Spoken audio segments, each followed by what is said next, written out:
जौनपुर की एक टीम मुश्ताक की पहली बीवी कौसर और उसके बेटे यूसुफ और अफजल से सवालात करने के लिए निकली। दूसरी टीम बनारस में एक्टिव की गई, हसीना उर्फ हर्षा गुप्ता के पहले पति अभिषेक सिंह तक पहुंचने के लिए। कौसर? नहीं साहब, कौसर आफरीन के कत्ल के पीछे कैसे हो सकती है? मुझे यकीन नहीं हो रहा है। हमारे लिए भी अभी तक इस केस में किसी पर भी यकीन करना मुश्किल रहा है, आप पर भी। लेकिन मैं क्यों झूठ बोलूंगा? बेटी मेरी मारी गई है, सगी बेटी, सौतेली नहीं। और मुझे समझ में नहीं आ रहा है कि आप हसीना को छोड़कर कौसर के पीछे क्यों पड़े? मैंने कौसर का बस नाम सुना है, ना मैं उसे जानती हूँ ना ही उसे कभी मिली हूँ। अभिषेक सिंह को जानती हो? मिली हो या मिली हुई हो? अब मेरा पहला पति कहाँ से आधमका इन सब में? उसी तरह से आधमका जिस तरह से आफरीन का हत्यारा तुम्हारे दरवाजे पे आधमका था। मेरा अभिषेक सिंह से अब कोई रिश्ता नहीं है। लेकिन रिश्ता खत्म भी तो नहीं किया था तुमने, अधूरा छोड़ के भाग गई थी। सुना अभिषेक तुम्हारी काफी वक्त तक तलाश में था, रिश्ता तो था ना? वो रिश्ता नहीं, नरक था। रोज शराब पीकर मेरा भुर्ता बनाता था, भागती नहीं तो और क्या करती। और आप उस सालों पुरानी बात को इस कत्ल से जोड़ रहे हैं, अजीब है। हसीना, क्या ये अजीब नहीं है कि आफरीन के कत्ल के वक्त इब्राहिम के घर के बाहर का सीसीटीवी कैमरा एंड टाइम पे ऑफ हो गया? इसके लिए मैं कैसे जिम्मेदार हूँ? एक और चीज अजीब है, कातिल को कैसे पता चला कि आफरीन ही दरवाजा खोलेगी? क्या आफरीन का दरवाजा खोलना एक इत्तेफाक था या उसे दरवाजा खोलने के लिए भेजा गया? तुमने भेजा। बस हो गया मैडम, हक गई हूं मैं। वही सवाल, वही शक, वही बेहुदा इल्जाम। मैं बस अपने जफर के साथ अब अकेले रहना चाहती हूँ। मुझे अपनी जिंदगी में कोई मर्द नहीं चाहिए, खास करके मुश्ताक तो बिल्कुल नहीं। मैं बस यहाँ से कहीं दूर चले जाना चाहती हूँ। भदोही छोड़कर तुम तब तक कहीं बाहर नहीं जाओगी जब तक कि आफरीन का असली हत्यारा लॉकअप के अंदर नहीं होता। लुबना का है आफरीन की असली माँ। हाँ, असली या नकली नहीं होती, जो पालती है वो माँ होती है। और मुझे नहीं पता कि लुबना कहाँ है। कौसर की तरह ना ही मैं उसे जानती हूँ ना ही उससे मिली हूँ। 6 साल पहले आखिरी बार लुबना से फोन पर बात हुई थी, तब वो कानपुर में थी। लुबना का कोई रिश्तेदार यहाँ है भदोही में? जी नहीं साहब, पर आप गलत लोगों पर शक कर रहे हैं साहब। लुबना आफरीन को आखिर क्यों मारेगी? उसने उसे अपने पेट से जना है और कौसर तो यहाँ है ही नहीं। आप अपनी पहली 2 बीवियों की बड़ी हिमायत कर रहे हैं और आफरीन के कत्ल का इल्जाम सिर्फ हसीना पर डाल रहे हैं। ऐसा लगता है जैसे आप जानते हैं कि कातिल कौन है। ये आदमी कौन है? ये तस्वीर देखकर तो इसकी अम्मी भी नहीं पहचान सकती कि है कौन। लेकिन इतना जरूर कहूंगा कि जो कोई भी है उसे परवेज और हसीना ने ही भेजा होगा। इब्राहिम के घर के बाहर सीसीटीवी कैमरा आपने लगवाया था? मैं ऐसा क्यों करूंगा भला? हसीना पर नजर रखवाने के लिए। नजर उस पर रखी जाती है जिस पर शक हो। परवेज और हसीना का चक्कर चल रहा है, इसका मुझे पूरा यकीन है। यकीन तो आपको इस बात का भी है कि कौसर आफरीन का कत्ल नहीं करवा सकती। हालांकि जब आपने जौनपुर वाला घर बेचा था, कौसर ने आपको धमकी दी थी आपको बर्बाद करने की, आपकी किसी चीज को छीनने की। फिर भी आपकी उंगली कौसर की तरफ नहीं उठ रही। माजरा क्या मुश्ताक मियां?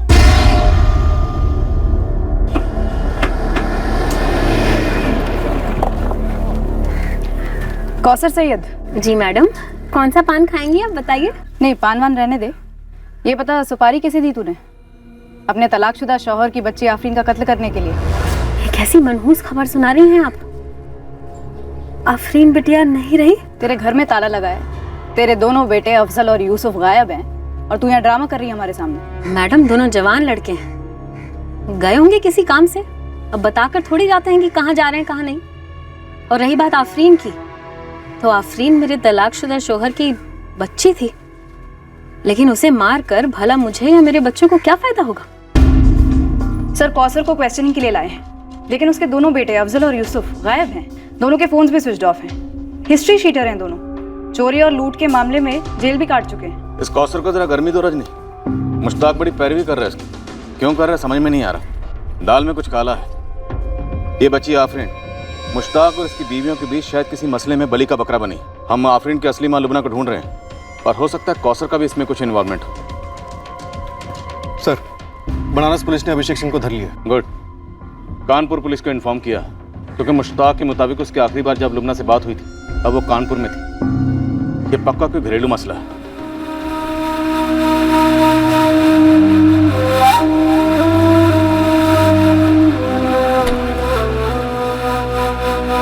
जया,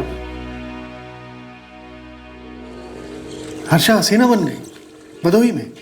वाह, रे को शादी भी कर ली, क्या बात है। 6 साल पहले पागलों की तरह ढूंढा था हर्षा को मैंने, मतलब हसीना को। और ढूंढने के बाद क्या खुद गया था भदोही उसे मारने और गलती में या गुस्से से बच्ची को मार डाला? या तेरे आदमी ने ये कांड किया? जब वो भागी थी ना तब पता चलता कहाँ है, तो जरूर उसे ढूंढ के लेकर आता, पर तो मुझे मिली ही नहीं। ये हर्षा हसीना बन गई, उसकी सौतेली बेटी थी, खुद का दूसरा बच्चा है आज। ये सब तो मैं आप लोगों से सुन रहा हूँ। और कोई 8 साल की बच्ची पर क्या दुश्मनी निकालेगा? और कोई ऐसे किसी को कैसे मार सकता है गलती से? मार तो सकता है अभिषेक, नफरत बहुत कमीनी चीज होती है वैसे। और तेरे पास तो मकसद भी था कत्ल करने का। तेरी बीवी तुझे धोखा देकर भागी थी। हाँ, लेकिन उस धोखेबाज को सबक सिखाने के चक्कर में मैं अपनी और अपनी दूसरी बीवी की जिंदगी दांव पर क्यों लगाऊंगा साहब? 2 साल पहले दूसरी शादी की है, मैं क्यों अपना बसा बसाया घोंसला जलाऊंगा? तेरी मर्दानगी को ठेस लगी थी, बदला चाहिए था तुझे। बिल्कुल ठेस लगी थी, जरूर लगी थी, लेकिन हर्षा हाथ नहीं लगी। साहब मैं बहुत छोटा आदमी, हाँ मैं दारू पीता हूँ तब मुझे होश नहीं रहता, लेकिन जब वो हर्षा भागी और जो ठेस लगी उसमें ये सब भी मेरा छूट गया। तो मैं वैसे ही बहुत कम पीता हूँ, तो क्या मिल जाता मुझे उसे मार के? ये दोनों टैबलेट्स रात को सोने से पहले, तुम्हें अच्छी नींद आ जाएगी। और हाँ, शायद तुम्हें खुद भी कोशिश करनी पड़ेगी नींद के लिए। ट्राई टू बी रिलैक्स, ताकि तुम्हें अच्छी नींद आ सके। ये चिंता, डिप्रेशन, नींद का ना आना, इसकी जड़ वो प्रॉब्लम, वो इशू है जो तुम्हें अंदर ही अंदर खाए जा रहा है। उस प्रॉब्लम को अपने दिल और दिमाग में बिठाए रखने से बेहतर है उसे अपनी जुबान पर लाओ। तुम समझ रहे हो ना? जी सर, समझते। अगर समझते हो तो बात करो। तुम अपनी माँ से बात करो, किसी और से बात करो। तुम चाहो तो मुझसे बात कर सकते हो जब भी तुम्हारा दिल करे। मुश्ताक मेरे बचाव में बोल रहा है, जरूर कोई चाल होगी इसमें, ताकि आप लोग मुझ पर और शक करने लगे। बर्बाद करने की धमकी तो तुमने उसे दी थी, कुछ छीन लेने की धमकी। कोई सर से छत छीन ले तो उसके लिए मुंह से गाली गलौज और धमकी ही निकलेगी ना। मुश्ताक का बुरा चाहा था मैंने, लेकिन उस बेचारी आफरीन का नहीं। मैडम, हम दूध के धुले नहीं हैं, लेकिन इतने भी गए गुजरे नहीं हैं जितना कि वो मुश्ताक। धंधा करता है इत्र का, लेकिन है एक नंबरी बदबूदार। बताऊं क्या किया उसने मेरे साथ? सच है तो बता, अगर झूठ साबित हुआ तो मैं तेरे लिए बहुत बुरी खबर साबित होंगी कौसर। मैडम, मेरे लिए तो सबसे बुरी खबर वो लालची मुश्ताक ही था। मेरे अब्बू का खून चूस लिया दहेज के लिए उसने, वो भी अचानक से शादी के 4 साल बाद, 2 बच्चे हो जाने के बाद। तंग आकर मैंने इसी पुलिस स्टेशन में रपट लिखवाई और बंद करवा दिया उसे। दहेज मांगने के चार्ज पर? हाँ हाँ बिल्कुल, आप देखिए ना अपने खातों में। मेरे पास आज भी पर्ची है उस शिकायत की जो मैंने दर्ज कराई थी। तब साले ने मुझे जेल मिलने के लिए बुलाया। मुझे लगा कि सहम गया होगा, अफसोस मना रहा होगा, लेकिन कमीनापन तो देखो जरा।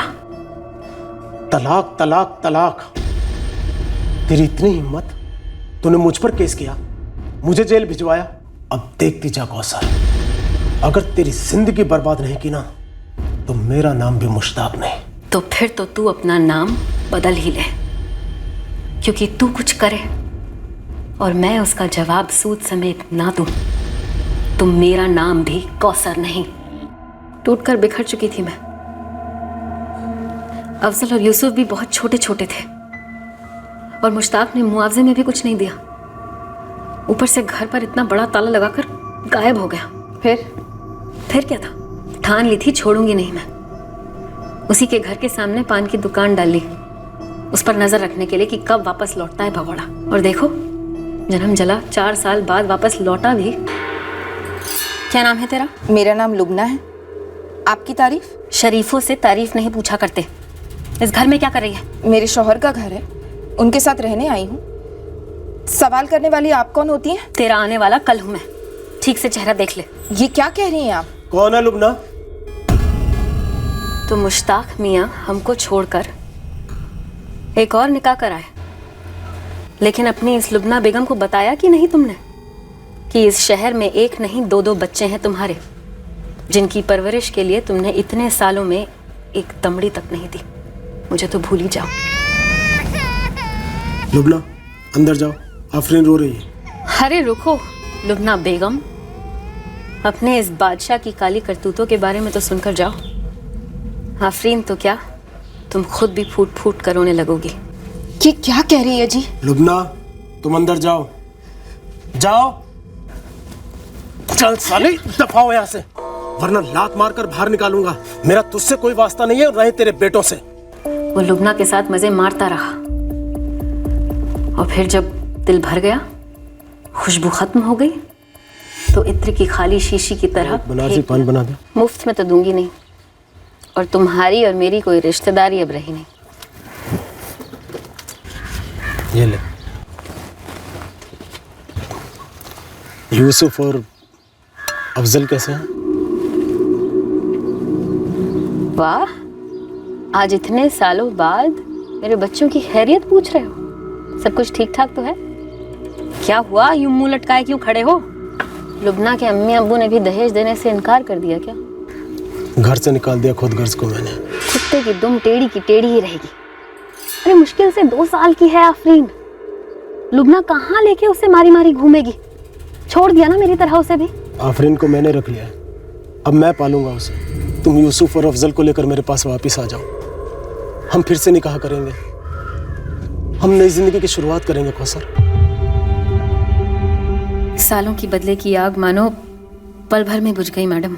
इसीलिए यूसुफ और अफजल को लेकर मुश्ताक के पास वापस चली गई, सारे गिले शिकवे माफ करके फिर से निकाह कर लिया मुश्ताक से मैंने।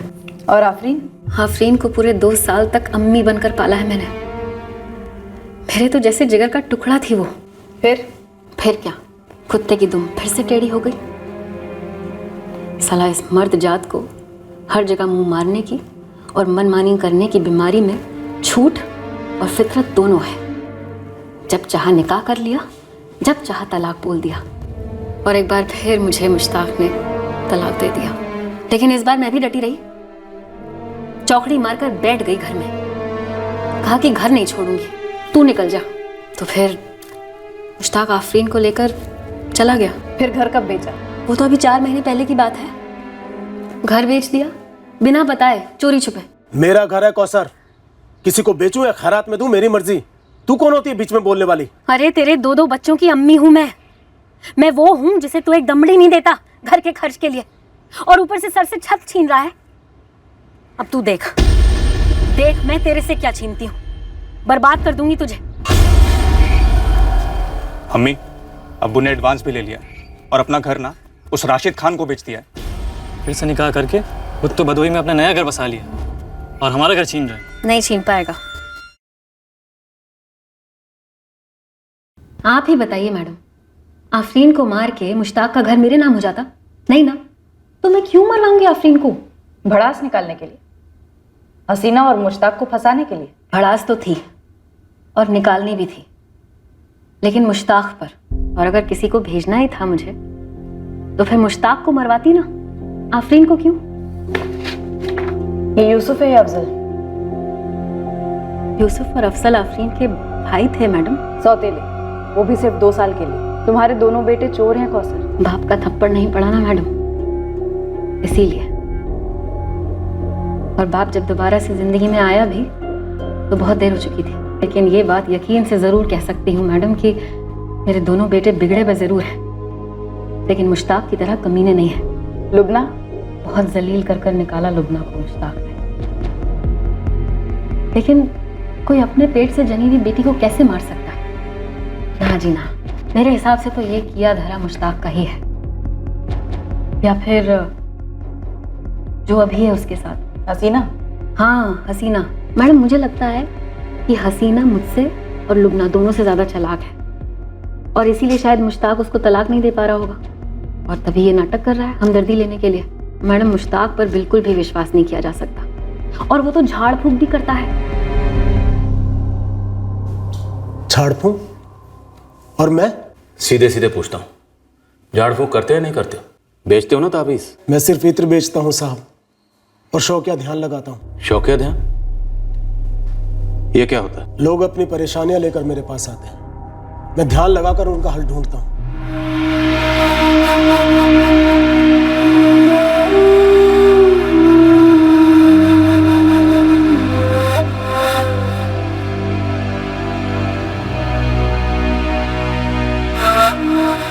गर्दन दिखाओ।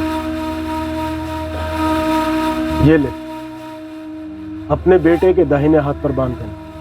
यहाँ बुखार उतर जाएगा और कोई भी शैतानी ताकत तेरे घर आने की हिम्मत नहीं करेगी। ये कोई काला जादू नहीं है साहब, बस दुआ है लोगों की मदद के लिए, उनकी बरकत के लिए। तुम्हारा ये क्या मुराकबा जो भी है, ध्यान लगाओ और बताओ कि आफरीन का कत्ल किसने किया। मैंने आपको बताया तो है, लेकिन आप सुनते ही नहीं। हसीना हसीना हसीना। सुन ली और मान भी ली तुम्हारी बात। अब जरा ये भी बता दो कि उस दोपहर को तुम्हारे घर पर ये जो नकाबपोश आया था, ये कौन है? अगर मेरी इतनी ताकत होती ना, तो अपनी बच्ची आफरीन की मौत नहीं देख लेता, बचा नहीं लेता अपनी जान को। छोटा सा आदमी हो साहब, छोटे छोटे मसले जहन में आते हैं, जैसे पढ़ाई, बुखार वगैरह, इससे आगे कुछ नहीं। फिर एक छोटा सा मसला ही हल कर दो। इब्राहिम के घर के बाहर जो सीसीटीवी कैमरा लगा हुआ है, वो ऐन उसी वक्त बंद क्यों हुआ जिस वक्त आफरीन का कत्ल हुआ? क्या माजरा है? इब्राहिम से दुश्मनी तुम्हारी? क्या छुपा रहा है वो? इब्राहिम का इससे कुछ लेना देना नहीं है। मैंने आपसे कहा ना कि हसीना ने ही जरूर इस आदमी को भेजा होगा। क्यों? तुम्हारी पहले 2 बीवियों को तुमसे क्या मिल गया? ऊटी कौड़ी नहीं, उल्टा तुमने उन दोनों को बेघर कर दिया। हसीना को तुम्हारी बच्ची को मारकर कौन सा खजाना मिलने वाला था? तो क्या मैंने मार दिया अपनी बच्ची को? सगे बाप ने बिना माँ के 2 साल पाला है उसे, जान थी वो मेरी। तो फिर यूसुफ और अफजल क्या थे मुश्ताक मियां? उन्हें तो कौसर ने मुझसे छीन लिया। उन्हें दूध पिलाकर नहीं, जहर पिलाकर बड़ा किया है डायन ने। और जादू और टोना टोटका तो उस हसीना ने किया है आप लोगों पर, जो आप उसकी तरफदारी किए जा रहे हैं। मैंने हसीना से शादी सिर्फ इसलिए की थी कि अपनी बच्ची को माँ का प्यार दे सकूं। इसीलिए हसीना को गोलियां खिला खिलाकर उसे मां बनने के हक से महरूम रख रहे थे। फिर उसकी तरफदारी, जब आप लोगों ने ठान ही लिया है कि मेरी बच्ची के कातिल को पकड़ना नहीं है, तो फिर ये दिखावा क्यों? मुझे भी चढ़ा दीजिए ना फांसी पर। वैसे भी आफरीन के साथ मेरी आधी जान तो निकल ही चुकी है। पर आधी जान तो बाकी है ना मुश्ताक। यकीन करो मेरा, मैं तुम्हारा ये मुराकबा या ध्यान लगाए बिना अपने तजुर्बे से एक बात कह सकता हूँ, ये जो तुम्हारा इत्र है ना, इस इत्र में खुशबू नहीं है, बदबू है।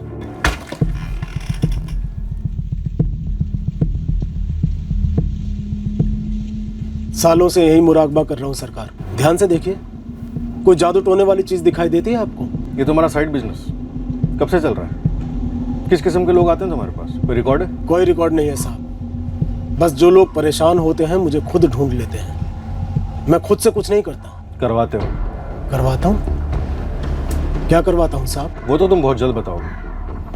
पहले ये बताओ कि ये कौन है? और तुम जानते हो मुश्ताक? तुम जानते हो?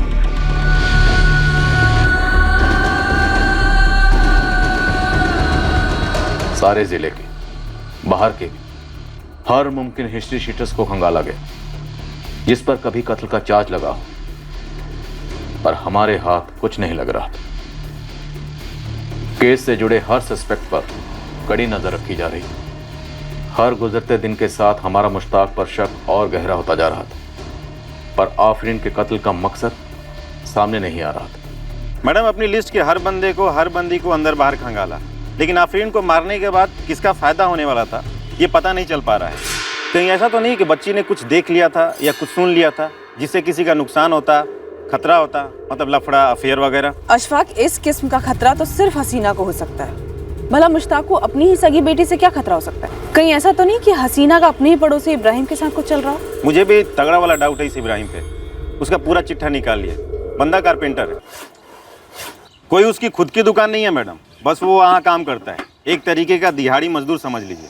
ऐसे बंदे के घर के बाहर सीसीटीवी कैमरा, कुछ अजीब नहीं है? अशफाक, एक और चीज अजीब है कि ठीक कत्ल के वक्त इब्राहिम के घर के बाहर का सीसीटीवी कैमरा ऑफ हो जाता है। मैडम, 2 जोड़े हैं, मुश्ताक, हसीना, इब्राहिम, नाजिया, इनके बीच क्रॉस कनेक्शन हुआ होगा। कहीं शक के मारे तो नहीं इब्राहिम ने इतना खर्चा उठाकर अपने घर के बाहर सीसीटीवी लगवाया? हो सकता है मैडम, खुन्नस मुश्ताक पे होगा, गहरा घाव देने के लिए आफरीन को मार दिया होगा, या फिर इब्राहिम हसीना को आफरीन ने साथ देख लिया होगा। ये क्या रहे हैं आप? यही कि जब मुश्ताक ने आपसे आफरीन को छीना तो तकलीफ तो बहुत हुई होगी आपको। इससे आपका क्या ताल्लुक है? ये मेरे, मुश्ताक और आफरीन का निजी मामला है। अब ये मामला सिर्फ आपके और मुश्ताक के बीच में रह गया है। क्या बकवास कर रहे हैं आप? आपको वाकई नहीं पता आफरीन के बारे में? क्या? उसका कत्ल हो गया है। क्या?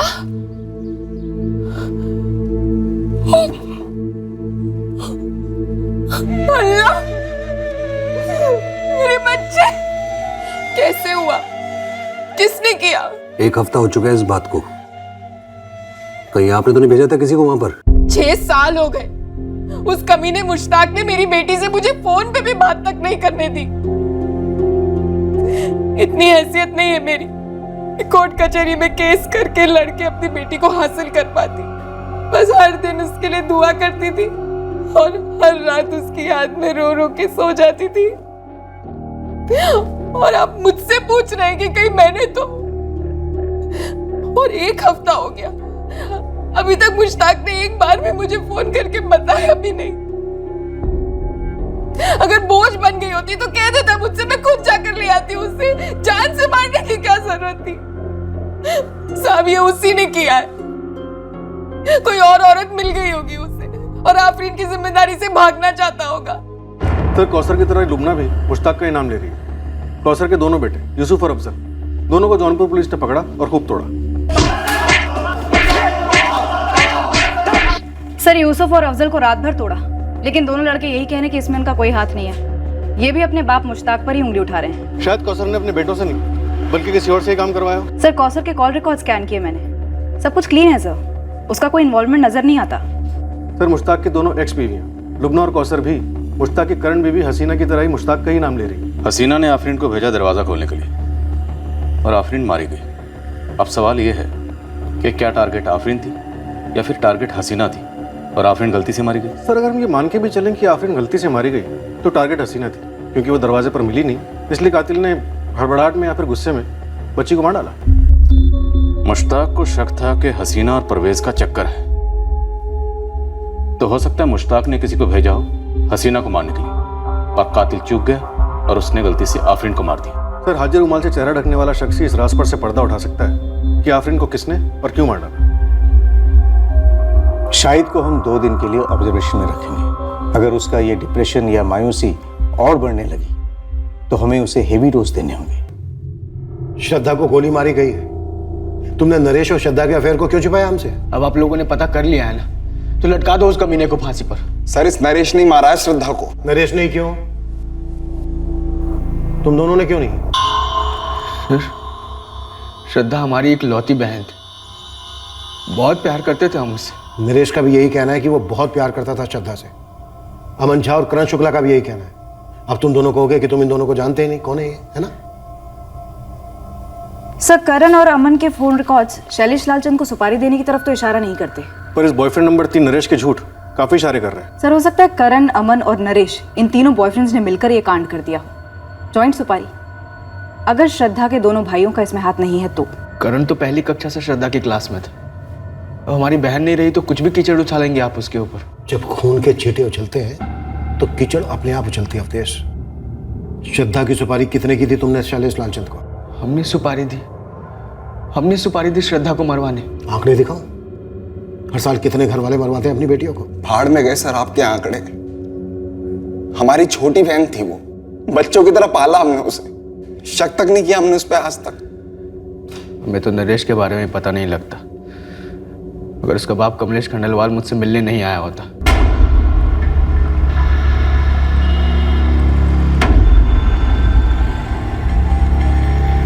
जी कमलेश जी, कहीं दूर चल के बात करें अवधेश? क्या बकवास कर रहे हैं आप?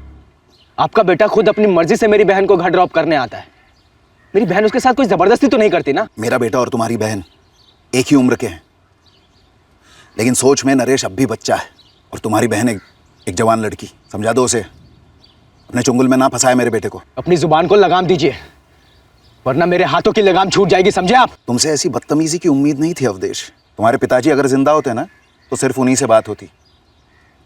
वो बात की नज़ाकत को समझते हैं, फिक्र होती उन्हें अपनी लड़की की, खानदान के इज्जत की। आप हमारी इज्जत और खानदान की फिक्र ना करें। नरेश को श्रद्धा से दूर रहने के लिए कहिए बस। तुम श्रद्धा को समझा दो, चादर उतनी फैलाते जितना कि पैर हो। अब बोल, सिर्फ दोस्त है। जो हो गया है सो हो गया। अब पहले तू भुलाएगी उसको, फिर हम सब भुलाएंगे। देख बेटा, हमारी किस्मत अच्छी है कि वक्त पर गलती सुधर रही है। श्रद्धा बेटा, पूरी जिंदगी पड़ी है आगे तुम्हारी। श्रद्धा, आपसे सिर्फ और सिर्फ पढ़ाई पे ध्यान दिया जाएगा, ठीक है? जब वो फिर से मिले तब हमने नरेश को पीटा। लेकिन हमारी बहन की नासमझी भी कुछ कम नहीं थी।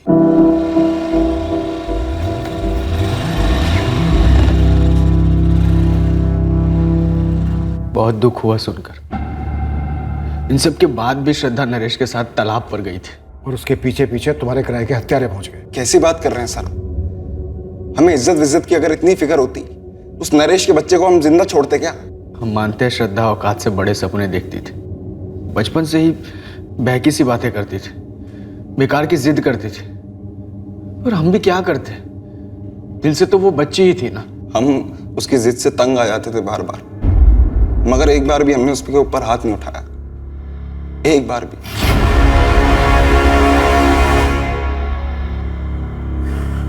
जी जी, पुलिस ने थाने बुलाया है। क्यों, कुछ पता चला है उन्हें?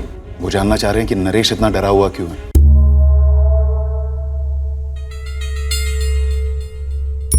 नो सर, मैंने इन दोनों को आज तक कभी नहीं देखा है और ना ही कभी इनके नाम सुने हैं। मेरा भी यही जवाब है सर। तुम तीनों इस गलतफहमी में मत रहना कि हम तुम लोगों की खुफिया कड़ियाँ जोड़ नहीं सकते। सर, जब मैंने कुछ किया ही नहीं है तो कैसी गलतफहमी सर? आप बार बार मुझे यहाँ पर बुलाकर सवाल करते हो, जबकि मैं उस दिन वहाँ था भी नहीं। आपको कुछ पूछना है तो इससे पूछिए ना, जो उस दिन श्रद्धा के साथ था। सर, अगर मैं श्रद्धा के साथ होता हमले के वक्त और मैं इन दोनों के बारे में पहले से जानता, तब भी मैं श्रद्धा को बचाने की कोशिश करता सर।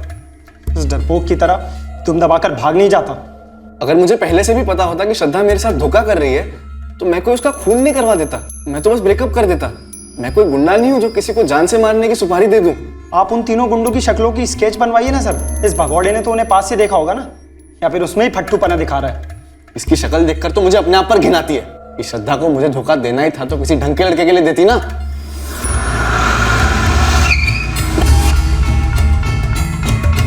सर, मनोज और अवधेश के फोन रिकॉर्ड्स किसी भी सुपारी किलर का अंदेशा नहीं दे रहे। खंडेलवाल बाप बेटा जोड़ी? कुछ भी नहीं सर। ये जरूरी नहीं कि डायरेक्ट फोन किया गया हो शैलेश लालचंद को। शैलेश लालचंद इलाके का नामचीन बाहुबली है। हो सकता है उसने कोई अज्ञात नंबर पकड़ा दिया इन दोनों को, किसी सुपारी किलर का। लेकिन सर, कोई सामने आकर हिम्मत जुटाकर तो शैलेश का नाम लेने से रहा।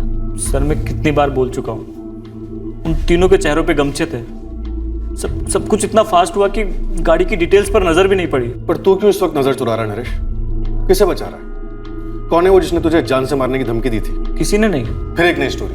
पहले की स्टोरी में तूने बोला था कि 3 आदमी में से एक था जिसने तुझे बंदूक दिखाकर चुप रहने के लिए कहा था। हाँ सर, वही तो मैं कब से कह रहा हूँ कि उन तीनों के चेहरों पे वो गमछे का नकाब था सर। देख नरेश, श्रद्धा को मारने के पीछे या तो उसके दोनों भाई, या अमन, या करण, या तू, या फिर तेरे पापा कमलेश शामिल है। हाँ, मैं नरेश और श्रद्धा के रिश्ते के खिलाफ था, पर ना नरेश मेरी कोई बात सुन रहा था और ना ही वो लड़की अपने भाइयों की बात सुन रही थी। इसलिए आपने श्रद्धा को गोली की आवाज सुनवाई। नरेश और उसके रिश्ते को उसी के खून से धो दिया। पूरे चित्रापुर में एक ही किराने का सुपर स्टोर है, मेरा, और मेरे यहाँ पूरा चित्रापुर आता है खरीदारी करने। आप मेरा काम देखिए, मेरा नाम देखिए।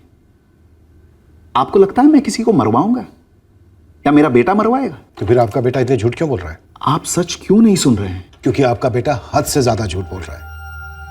हत्यारों ने चेहरे पर गमछे लपेटे थे, मान लिया। उसे गाड़ी का नंबर याद नहीं है, ये भी मान लिया। लेकिन गाड़ी का कलर, मॉडल उतना भी याद नहीं है। उसके बाद वो वहां से भाग खड़ा होता है, चलो समझे। पर उसके बाद की खामोशी, नरेश की, आपकी। अब आप बताइए, झूठ क्यों बोल रहा है आपका बेटा? मैं वही बातें बार बार नहीं दोहरा सकता सर। अभी तक मैंने आपको जो भी कहा, आपने मेरी हर बात को झुठलाया है। अब आप ही बता दो मुझे सर, सच क्या है? आप जो बोलोगे मैं मान लूंगा। बताइए, सच क्या है? श्रद्धा की सच्चाई उन 2 और लड़कों वाली सुनकर दंग रह गया नरेश।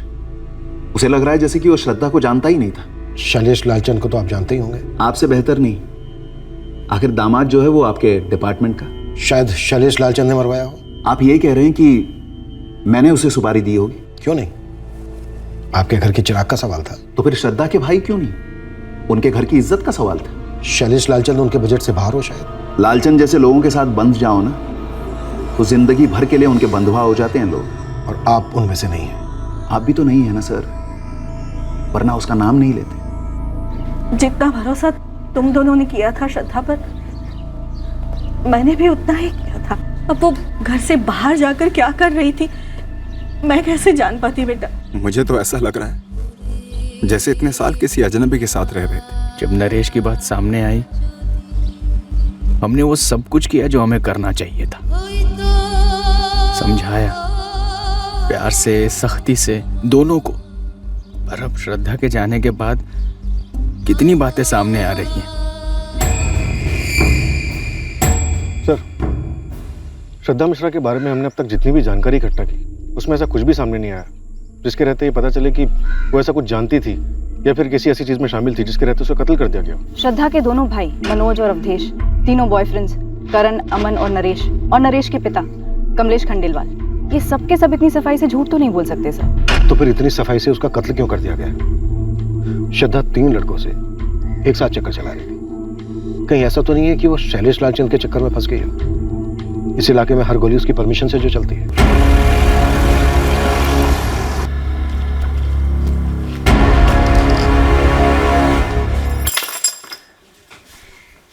सर मान लेते हैं कि श्रद्धा का शैलेश के साथ कोई कनेक्शन था भी, तो भी क्या कोई छोटा सा बयान देने के लिए या फिर गवाही देने के लिए सामने आएगा? हम तो शैलेश को उठा के पूछ भी नहीं सकते। सर श्रद्धा के कॉल रिकॉर्ड्स में हमें तीनों बॉयफ्रेंड्स के नंबर तो दिखे, पर शैलेश लालचंद से कोई कांटेक्ट नहीं दिखा। मुन्ना खबरी से कोई खबर? नहीं सर, खाली हाथ लौटा। साहब आप ये शैलेश लालचंद के गिरबान पे हाथ नहीं डालो। बड़े साहब को तो क्या क्या। 3 गमछे वाले कौन थे मुन्ना? साहब जो भी थे चित्रापुर के ही थे और तीनों के तीनों हिस्ट्री शीटर नहीं थे साहब, पूरा जिला खोद डाला है मैंने। ये लड़का नरेश, इसके खिलाफ कुछ मिल नहीं रहा है, पर फिर भी ऐसा क्यों लग रहा है कि ये मनगढ़ंत कहानियां बना रहा है? मैडम शायद ये कहानियां सच हो भी सकती हैं, पर ये 20 साल की साधारण से घर से आने वाली कॉलेज स्टूडेंट, इसने ऐसा क्या कर दिया कि 3 सुपारी टाइप के हत्यारे दिन दहाड़े से ठोक देते हैं? मैं बोल रहा हूँ साहब, कोई कड़ी तो गायब है। सर मेरे इस नरेश के ऊपर तगड़ा शक है। इसे श्रद्धा के दोनों अफेयर्स के बारे में पता चल गया होगा, झेल नहीं पाया होगा और सुनसान तालाब के पास लाके कांड कर दिया। और फिर वही 3 गमछाधारियों की स्टोरी। चार्जशीट भले ही हल्के कागज पर लिख के जाती हो, पर वो बनती है मजबूत सबूतों से। और हकीकत यह है कि इस वक्त हमारे पास कोई ठोस सबूत नहीं है जो किसी भी एंगल की तरफ इशारा कर रहा हो। पूरी दुनिया के सामने हम हारे हुए नजर आएंगे। इन 3 गमछेदारियों को ना पकड़ पाने को हमारी नाकामयाबी का झंडा बनाया जाएगा। पर ना हम थके हैं, ना हारे हैं और ना ही नाकामयाब हुए। अब ये केस एक पेचीदा पहेली बनता जा रहा था जिसका हल कहीं आसपास दिख नहीं रहा था। नरेश खंडेलवाल इस केस में हमारा मुख्य और शायद एकमात्र संदिग्ध था, जिस पर हम पूरी तरह से निगरानी रख तो रहे थे, पर कुछ हाथ नहीं लग रहा था, क्योंकि नरेश एकदम से सिकुड़ सा गया था अपने आप में। इस केस में बाकी के सारे एंगल्स भी टटोले गए, पर कोई सुराग मिल नहीं रहा था जो इस हत्या का मकसद साबित कर सकता। ऑनर किलिंग और श्रद्धा के 3 अफेयर्स, यही 2 एंगल्स अब भी तहकीकात के 2 खंभे बने हुए थे। एक छोटे से कस्बे में एक जवान लड़की की हत्या हुई थी और पूरे 1 महीने के बाद भी हमारी इन्वेस्टिगेशन अंधी गलियों में चक्कर काट रही थी। सर नरेश की कोई एक्स गर्लफ्रेंड भी नहीं थी कि उसकी जगह श्रद्धा को मार दिया गया? शैलेश लालचंद का क्या हुआ? श्रद्धा के साथ उसका कोई कनेक्शन नहीं बना? बुरा मत मानिएगा, लेकिन जब से वो जौहरी दिनेश जायसवाल के केस में आपका लालचंद बंधुओं से झगड़ा हुआ है, तब से शैलेश आपकी नजरों में कुछ ज्यादा ही अटका हुआ है बतौर संदिग्ध। ये शैलेश लालचंद तुम्हें दूध का धुला संत लग रहा है? ऐसा नहीं है सर, लेकिन हमारी कई बार कोशिश करने के बाद भी शैलेश के खिलाफ कुछ निकल नहीं रहा। तो फिर श्रद्धा मिश्रा का मर्डर किया किसने? या उसका मर्डर हुआ ही नहीं? नोबडी किल्ड जेसिका की तरह नो वन किल्ड श्रद्धा मिश्रा। हाँ चौधरी, ये नरेश का बच्चा ये है क्या चीज जो साला टूटने का नाम ही नहीं ले रहा है? शायद सच बोल रहा हो। नामुमकिन। सच ये है कि हम उसकी जबान खुलवा नहीं पा रहे। हमारे पास कोई खास विकल्प भी तो नहीं है। कहां से आएगा विकल्प चौधरी? हमसे ज्यादा उसकी जबान पर किसी और का दबाव है। 1 महीने से ऊपर हो गया है, श्रद्धा के कत्ल का एक भी सुराग हमारे हाथ नहीं लगा। कर क्या रहे हम लोग? 2 और हफ्ते बीत गए और अब कत्ल के पूरे 1.5 महीने बाद इस केस को अपना पहला सुराग मिल गया। दरअसल इसे सुराग नहीं कहा जा सकता था, ये एक इशारा था एक ऐसे शख्स से जिसका इस हत्याकांड से एक अलग तरीके से ताल्लुक था। गौरी शंकर तालाब के पास एक बंदा है, लकड़ियाँ काट के अपना दिन गुजारता है साहब। उसने 26 सितंबर के शाम को करीब 5 बजे के आसपास ना एक औरत को वहां से जाते हुए देखा अपनी स्कूटी पर। बहुत ही हड़बड़ाई हुई थी साहब। साहब उसका नाम है आकांक्षा सिन्हा। PWD में एक ऋषभ सिन्हा नाम का बंदा काम करता है। ये आकांक्षा सिन्हा उसकी घरवाली है। गौरी शंकर तालाब के उस तरफ इसका घर है साहब। कई लोगों का घर है उस तरफ तो। पर 26 सितंबर को शाम करीब 5 बजे के आसपास यही औरत अपनी स्कूटी से वहां से गुजरी। और मर्डर की टाइमिंग क्या थी साहब? लगभग उसी वक्त। और क्या पता किया इस औरत के बारे में? मैडम तालाब के इस तरफ मार्केट में जितनी भी दुकानें हैं, एक एक दुकान वालों से बात की, एक से। और पता क्या मालूम पड़ा? उस दिन ये औरत आकांक्षा सिन्हा हामिद टेलर के पास अपना सलवार सूट सिलवाने के लिए गई थी। और ये बात मैंने कंफर्म कर ली है साहब। ऐसा हो सकता है कि आकांक्षा सिन्हा ने कुछ देखा हो, कुछ जानती हो, फिर भी सामने से आके कुछ बोली नहीं। जैसे कि नरेश, जिसने कत्ल होते हुए देखा लेकिन कुछ छुपा रहा है, झूठ बोल। सर क्यों ना आकांक्षा के पास जाकर सामने से पूछ लें, पता तो करें वो कुछ जानती भी है या नहीं।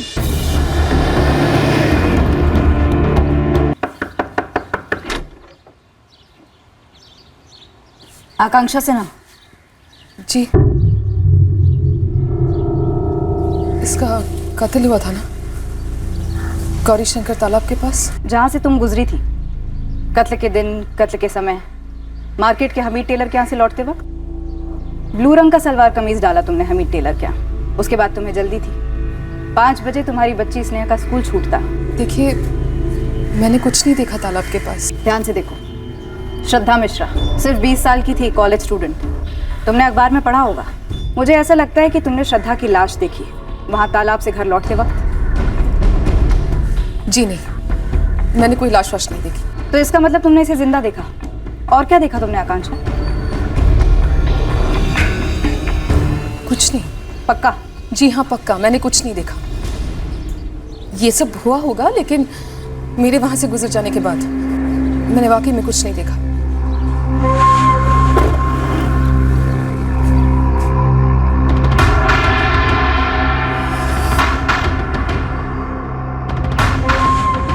हाव भाव कुछ और ही कह रहे थे सर। नरेश की तरह उसकी आंखों में खौफ था जब मैंने उसे श्रद्धा की तस्वीर दिखाई। इस आकांक्षा के चेहरे का रंग उड़ गया था।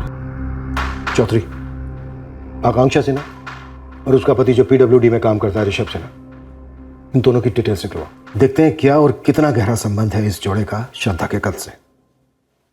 मुझे लगता है कुछ तो है। पुलिस कैसे? पता नहीं, पर उन्हें ये तक पता था कि मैंने कौन से कलर का सूट सिलवाया था हामिद दर्जी के पास।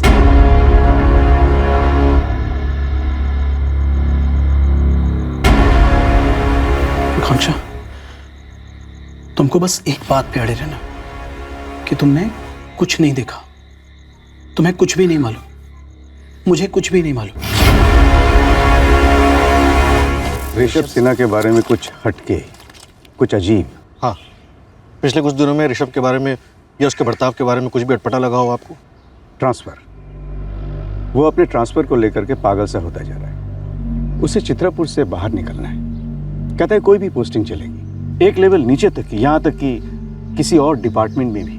कारण?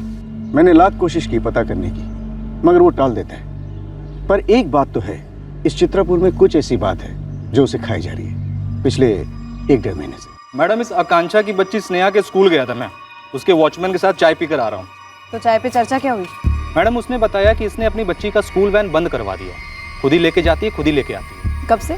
मैडम, ऐसा कुछ डेट के हिसाब से नहीं बताया, पर बोला कि 1 महीने से ऊपर हो गया।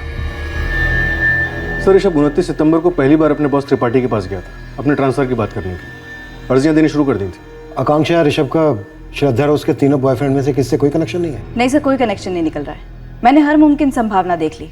आकांक्षा और ऋषभ का इस केस से जुड़े हुए किसी से भी कोई भी कनेक्शन नहीं निकल रहा है। सर, एक दूसरी बात है, जब मैंने नरेश से आकांक्षा के बारे में पूछा तो उसने बोला वो इस औरत को जानता नहीं है। तो बात क्या है? सर, वो इतने झट से बोला कि अजीब लगा। मुझे नहीं पता आकांक्षा कौन है, मैंने उसका नाम तक नहीं सुना आज से पहले। आकांक्षा का पति पीडब्ल्यूडी में सर्विस करता है, ऋषभ सिन्हा नाम है उसका। नहीं मैम, मैं उसे भी नहीं जानता।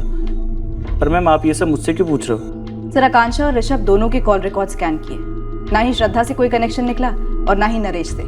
पर सेजल, जब तुमने श्रद्धा का फोटोग्राफ दिखाया था आकांक्षा को, तो तुम कह रही थी कि उसके चेहरे का रंग उतर गया था। हाँ सर, बुरी तरह हिली हुई लग रही थी। सर, ये सिन्हा फैमिली चित्रापुर छोड़ने की जी तोड़ कोशिशों में लगी हुई है। कुछ ना कुछ ताल्लुक तो बन रहा है इन लोगों का मर्डर से।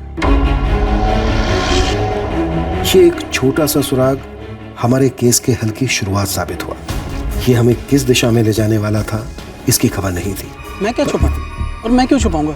देखिए, मुझे दफ्तर के लिए लेट हो रहा है। आपके बॉस त्रिपाठी जी को बोल दिया गया है कि आज आप थोड़ा लेट आए। आकांक्षा जी, आप भी आ जाइए। एक्चुअली हमें आप दोनों से ही बातें करनी है। आप स्नेहा को अंदर के कमरे में किसी काम में लगा सकती हैं, कुछ ड्राइंग, होमवर्क या कोई खेल। मैं ट्रांसफर क्यों मांग रहा हूँ? हमने स्नेहा की स्कूल वैन क्यों बंद की, ये सब हमारा निजी मामला है। इसमें आप लोगों को कोई हक नहीं होता है दखल देने का। जिंदा रहना हर इंसान का सबसे बड़ा हक है, जो श्रद्धा से बेवक्त बेरहमी से छीन लिया गया। सर, मैं पहले ही कह चुकी हूँ कि मैंने उस दिन कुछ नहीं देखा था। वो तो दिख रहा है आपके चेहरे, एकदम शांत, कोई परेशानी, कोई डर नहीं, कोई खौफ नहीं। आप हमारे साथ मुजरिमों जैसा व्यवहार क्यों कर रहे हैं? तो क्या आप पीड़ित हैं? क्या पीड़ा है आपको? और मुजरिम कौन है? देखिए, मुझे दफ्तर के लिए देर हो रही। दफ्तर? फिर किसी से उधार लेना। आपने अपने दफ्तर के एक दोस्त शरद से 50,000 रुपए एक दोस्त अहमद से 25,000। क्या तकलीफ है आपको ऋषभ से, आकांक्षा से? शायद हम कोई मदद कर सके आप लोग। देखिए सर, ऋषभ और मैं एक साथ डिपार्टमेंट में ज्वाइन हुए और पास पास के टेबल पर ही काम करते हैं। परेशानी क्या है मुझे नहीं पता। शायद कुछ तो अंदाजा हुआ होगा, कभी बातों बातों में कुछ निकल गया हो मुंह से। ऋषभ ने पहले कभी एक भी पैसा उधार नहीं लिया लाइफ में। अचानक से मुझसे 50, अहमद से 25,000 उधार लिए। दोस्ती के नाते दे दिए हमने, और ये भी पक्का पता लौटा भी देगा। लेकिन पैसे उधार क्यों लिए? आप फिर हमारी निजी जिंदगी में दखल दे रहे हैं। आपकी निजी जिंदगी में हमारी जरा भी दिलचस्पी नहीं है। एक लड़की का मर्डर हुआ। क्या आपका श्रद्धा मिश्रा के साथ कोई अफेयर था? अफेयर? आप लोग पागल हो गए हैं क्या? उस कत्ल से हमारा दूर दूर तक कोई ताल्लुक नहीं है। तो फिर आप लोग इतने डरे हुए क्यों हैं? क्या छुपा रहे हैं आप लोग? हम लोग कुछ नहीं छुपा रहे मैडम, मैं पहले भी आपसे कह चुकी हूँ, हम लोग कुछ नहीं छुपा रहे। हमारी जिंदगी है, हम जी रहे, खुशी से जिए, डर से जिए। आपको क्या लेना देना? आप लोगों की निजी जिंदगी में तो हम दखल नहीं देने आ रहे हैं ना, तो फिर जो लड़की मारी गई है श्रद्धा, उसके घर वालों की निजी जिंदगी तहस नहस हो चुकी है। जीते जी भी जिंदगियां तहस नहस हो रही है सर, इसे और मत बिगाड़िए। हम लोग आपकी मदद कर सकते हैं। आप लोग तो रहने ही दीजिए सर। अगर आप लोग कुछ करते ना तो ऐसी नौबत ही नहीं आती कि किसी और को कुछ करना पड़े। अपने ही हाथों अपनी जिंदगी बर्बाद नहीं करनी पड़ती, सब कुछ छोड़ छाड़ कर भागना नहीं पड़ता। 20 साल की लड़की की जिंदगी आप लोग बचा नहीं पाए, हमारी क्या मदद करेंगे आप? देखिए, हमने कुछ भी नहीं देखा, हम कुछ भी नहीं जानते। प्लीज आप हमें अकेला छोड़ दीजिए, हम आपके आगे हाथ जोड़ते हैं। आप लोग चले जाइए यहाँ से।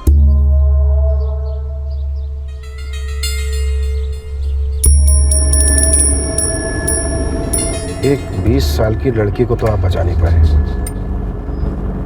हमारी मदद करने चले हैं। सब कुछ छोड़ छाड़ के भागना नहीं पड़ता।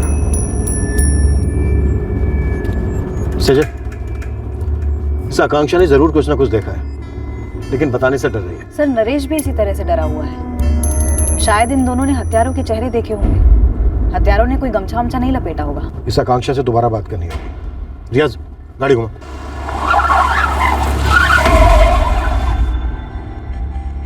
अब तो पानी सर के ऊपर चढ़ गया है। तो हम ही क्यों डूबे ऋषभ? पूरे चित्रापुर में मुझे ही गुजरना था वहां से। ये कैसा श्राप लग गया हमारी गृहस्थी को? देखो, हम कहीं नई जगह चलेंगे, अपनी नई गृहस्थी बसाएंगे, कहीं दूर, इन सबसे बहुत दूर। मम्मी पापा, पुलिस अंकल की गाड़ी फिर से यहाँ आई है। आप लोग क्यों हमें परेशान कर रहे हैं? आकांक्षा जी ने श्रद्धा के साथ जिस लड़के को देखा था, नरेश, वो भी इतना ही डरा हुआ है। तो जाइए, उसका डर दूर कीजिए ना, हम अपना देख लेंगे। लेकिन किसी न किसी को तो इस डर के चक्रव्यूह से बाहर निकलना होगा ना, इस डर की दीवार को तोड़ना होगा। तो आप चाहती है कि पहली पहल मुझसे होनी चाहिए? उसके बिना हम डर के कारण को कैसे पकड़ पाएंगे आकांक्षा? दिन रात वो लोग हमारा पीछा कर रहे हैं, चैन की एक सांस नहीं लेने दे रहे हैं हमें। जान की धमकियां दी हैं मुझे, ऋषभ को और स्नेहा को भी, और भी कई सारी धमकियां दी हैं जिनको मैं जुबान पर ला भी नहीं सकती। और ये सब कुछ होता आया है आप लोगों की नाक के नीचे से। बस नहीं, बोलने दीजिए। बोलने से क्या होगा? ना बोलने से भी कुछ नहीं होगा। ये सब कुछ जो हो रहा है वो मंजूर है आपको? श्रद्धा के साथ जो लड़का था, उसने भी तो किसी का नाम नहीं लिया। कोई जाना पहचाना नाम है? उस नाम से पूरा चित्रापुर कांपता है। सबसे ज्यादा आपके लोग कांपते हैं, इसीलिए तो वो नाम इतना खौफनाक नाम बना है। शैलेश लालचंद। शैलेश लालचंद। हाँ, शैलेश लालचंद था वो। अब बताइए, क्या कर लेंगे आप लोग? क्या बिगाड़ लेंगे उसका या उसके बड़े भाई का? वो लड़की मुझसे मदद मांग रही थी, मारी मारी भाग रही थी। मैं कुछ नहीं कर पाई।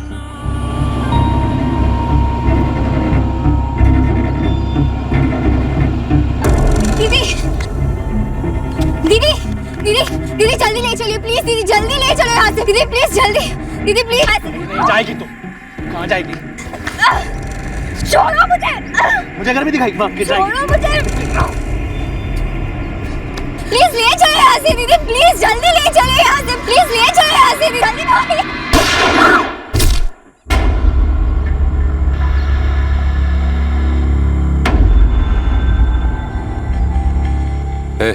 इधर देख, देखा तूने क्या हाल हुआ उसका, समझ रहा है? उससे बच के भाग रही थी। क्या भाभी जी, क्या नाम है? ओ भाभी जी, गूंगी भाभी जी, नाम क्या है? आकांक्षा। आकांक्षा भाभी जी, जाइए निकलिए, और गलती से भी किसी से कुछ कहिएगा नहीं। अगर कुछ मुंह से निकल गया ना तो कांड हो जाएगा कसम से।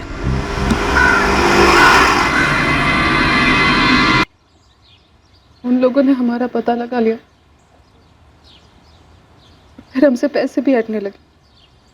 लेने के देने पड़ते, उधार ले लेकर उनके मुंह में ठूंसते रहे, लेकिन उन कुत्तों की भूख नहीं मिटी। जिस तरह से हमें धमकाया है, वैसे ही शायद उस लड़के नरेश और उसके घर वालों को धमकाया होगा। पैसे ऐठे होंगे, वो लोग किसी के साथ कुछ भी कर सकते। आप लोगों को पुलिस में शिकायत करनी चाहिए थी। क्यों? आप लोगों को उनकी हरकतें दिखाई नहीं दी, सुनाई नहीं दी, लेकिन आप लोग अंधे बहरे बनकर बैठे रहे। ये सच है या नहीं? उस दिन के बाद से रोज हर रात को वो हादसा पूरा सपना बनकर मेरी नींद उड़ा देता है। वो लड़की मुझसे मदद मांगती है, मैं कुछ नहीं करती। सचिन, 3 कांस्टेबल्स की टीम 24 घंटे यहाँ ड्यूटी कर रही है। और ये शैलेश छूटेगा नहीं।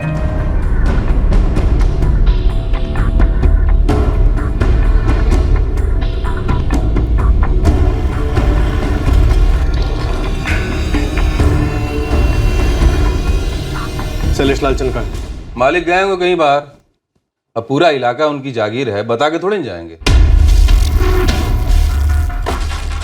अपने मालिक को बोल देना अब से उसकी जागीरदारी खत्म। साहब हमारी कहाँ इतनी औकात। एक काम करिए, शैलेश भैया तो नहीं मिलेंगे। शायद डर के मारे तुमने उसे भी नहीं देखा होगा। ताने मारने में बहुत बहुत मजा आ रहा होगा ना आपको। पर डर की बेड़ियां बहुत मजबूत होती है इंस्पेक्टर। जो उस औरत ने तोड़ दी ताकि नरेश भी तोड़ सके, सारा चित्तापुर तोड़ सके और हम भी तोड़ सके। अब शैलेश लालचंद जन्नू में भी नहीं छुप सकेगा। नरेश अब तो बोलो। मैडम लिमिट में रहिए। आपका भाई शैलेश कहाँ है राजकुमार जी? कहीं भी हो, तुम्हें बता के जाएगा वो। फोन लगाइए उसे और बोलिए तुरंत थाने आए। शैलेश किसी के बाप का नौकर नहीं है जो तुरंत चला आए। एक मर्डर केस में वांटेड है आपका भाई। कौन सा मर्डर, कौन सा केस? एक औरत आके भोग गई उसका नाम और चले आए तुम। नाम क्या तेरा? सेजल पांडे। ये चित्रापुर के बाहर जाकर नौकरी तलाश करना शुरू कर दे, क्योंकि शैलेश तो थाने आएगा नहीं, पर तेरा सस्पेंशन ऑर्डर आएगा तुरंत। चल निकल। चलो।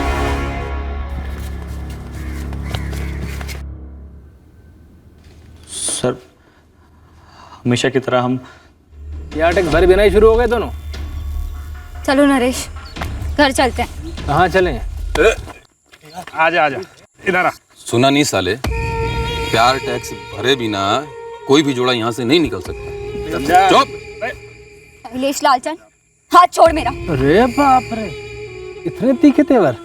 अच्छा है, चटपटा खाना मुझे भी बहुत पसंद है। अरे अब तो मिर्ची लग गई। हाँ चल एक काम कर, कपड़े उतार। देख मैं उतारूंगा तो फट जाएंगे ना, घर जाने में परेशानी होगी। शक्ल पे लिखा है पहली बार नहीं कर रही है। हाथ छोड़ मेरा, हाथ छोड़ मेरा, हाथ मत लगा। इतनी गर्मी दिखाएगी।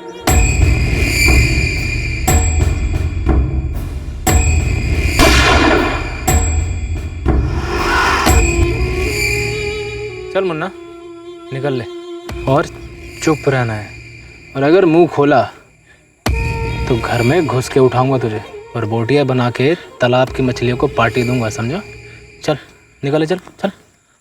बार बार मुझे धमकी देते रहते, हर बार कुछ नया बोलकर और डराते। मम्मी पापा को मारने की धमकी देते, और मम्मी को। अब आप ही मुझे बताइए सर, ऐसे में मेरा बच्चा क्या करता? वो बाहुबली है, उसके भाई के कनेक्शंस हैं, आप भी जानते हैं। पूरे चित्रापुर में आप मुझे एक व्यापारी बताइए, एक जो लालचंद बंधुओं को हफ्ता नहीं देता हो। और अगर कोई हिम्मत करके शिकायत भी करता है तो उसके बाद क्या होता है आपसे बेहतर कौन जानता है। राजकुमार लालचंद को शायद पहले ही खबर मिल गई होगी कि हम आकांक्षा तक पहुंच गए हैं और उसने हमें सब कुछ बता दिया है, इसलिए उसने अपने भाई शैलेश को कहीं छुपा दिया होगा। फिलहाल इस नरेश को भी सिक्योरिटी दे दो। और रही बात शैलेश की,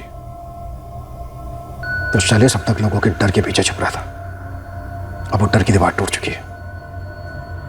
अब बारी शैलेश के टूटने की है और उसके भाई की भी।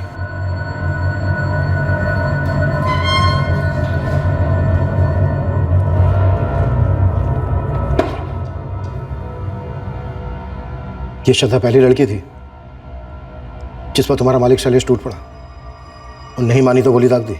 नहीं साहब, जहाँ तक मुझे याद है इससे पहले किसी भी जोड़े ने तालाब किनारे प्यार टैक्स देने से इनकार नहीं किया था। ये अलग मिट्टी की लड़की थी, अब देखिए ना मिट्टी में मिल गई। तुझे क्या लगता है तेरा मालिक शैलेश कुछ भी कर सकता है? अब मैं क्या बोलूं साहब, झांकी तो आप देख ही चुके हैं। अब हम ये भी देखेंगे कि तेरा मालिक यहां से तुझे कैसे बाहर निकालता है। सारे कांस्टेबल्स इन दोनों पर बारी बारी हाथ साफ करेंगे।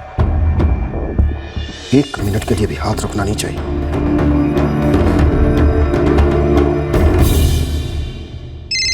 साहब, साहब, बड़े साहब का फोन है, 2 बार फोन कर चुके हैं।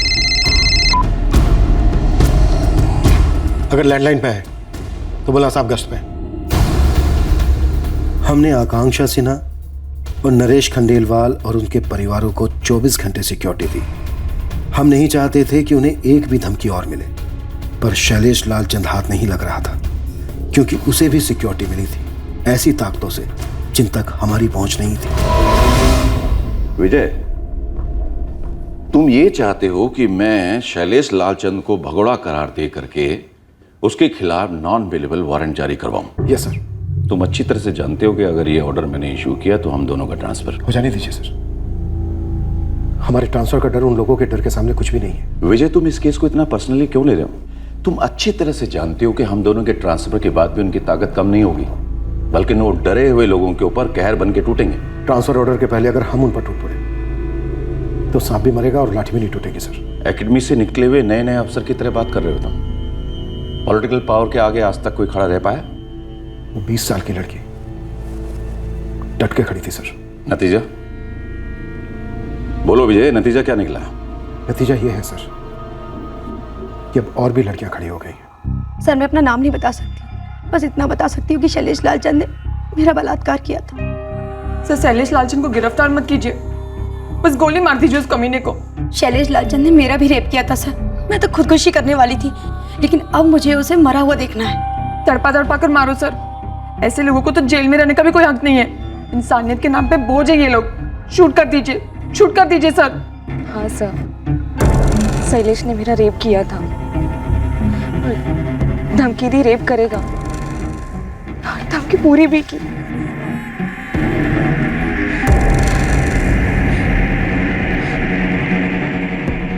जब मुझे पता चला कि श्रद्धा का मर्डर तालाब के पास हुआ, बस मैं समझ गई कि उसके साथ क्या हुआ होगा। उनमें से एक लड़की भी लिखित शिकायत दर्ज कराएगी? नहीं। कोर्ट में गवाही देने के लिए आएगी? नहीं। और ये बात तुम अच्छी तरह से जानते हो, वो नहीं आएगी। हमारे पास शैलेश के साथीदारों के बयान है सर, ऑन पेपर। और वो पेपर रॉकेट बनाकर उड़ाने लायक भी नहीं। तो सर हमें हाथ पे हाथ धरे बैठे रहना चाहिए। लोगों का डर, उनका दर्द दूर करने के लिए हम पहली पहल नहीं करेंगे कभी। जिस भूखे राक्षस के लिए लोग रोज बलि चढ़ते हैं, उसका वध करने के बजाय हम भी उसका पेट भरेंगे। ये कहानी पुराणों में अच्छी लगती है, हकीकत में हम भीम नहीं हैं, लेकिन वो बाहुबली बकासुर जरूर हैं। तो फिर हमारी फोर्स क्यों है सर? हमें अपने आप को भगोड़ा घोषित कर देना चाहिए जो अपने फर्ज से भागे, जिसके चलते एक 20 साल की लड़की ने अपनी जान गंवाई। मैं उस लड़की का गुनहगार हूं सर। मुझे अब ट्रांसफर भी नहीं चाहिए। मैं इस्तीफा देता हूं सर। अपने पैरों पे कुल्हाड़ी मार लें। इसे एक बार तो मार लेनी ही चाहिए सर। बहने देते हैं खून। लोगों के साथ साथ हमें भी एहसास होना चाहिए कि हमारी रगों में भी गर्म खून बहता है, डर से जमा हुआ ठंडा पानी नहीं। ट्रांसफर की तैयारी कर लो विजय। नक्सली इलाके में या कहीं और शैलेश लालचंद को भगोड़ा घोषित मैं करवाता हूं। सरेंडर करने को राजी हो गए हैं, पर आपको लिखित में देना होगा कि इन पर आप थर्ड डिग्री इस्तेमाल नहीं करें। शैलेश को खरोच भी आई तो देख लेना क्या होगा। जब एक निहत्ती लड़की पर पीछे से वार किया था तभी ऐसी डरी हुई शक्ल थी तेरी। देखिए इंस्पेक्टर साहब, हम कानून के हिसाब से चल रहे हैं और आप भी। मैंने आपकी बात सुनी वकील साहब, आप मुझ पर भरोसा कर सकते हैं, आप भी मुझ पर भरोसा कर सकते हैं। वैसे आपके पास मुझ पर भरोसा करने के अलावा कोई दूसरा चारा भी नहीं है। हाँ, मुझसे गोली चल गई थी गुस्से में, पर गलती उस लड़की ने की थी। उस लड़की को मुझे अकड़ नहीं दिखानी चाहिए थी। और कितनी लड़कियां हैं जिन्होंने अकड़ नहीं दिखाई, गोली नहीं खाई, लेकिन रोज जिल्लत की मौत मर रही है किश्तों में। अब गिनती कौन याद रखता है?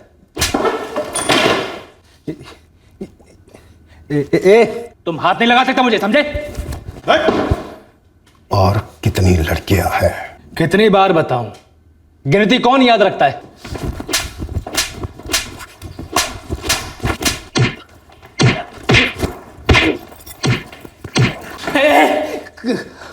खत्म हो तुम सबके सब खत्म हो, समझे?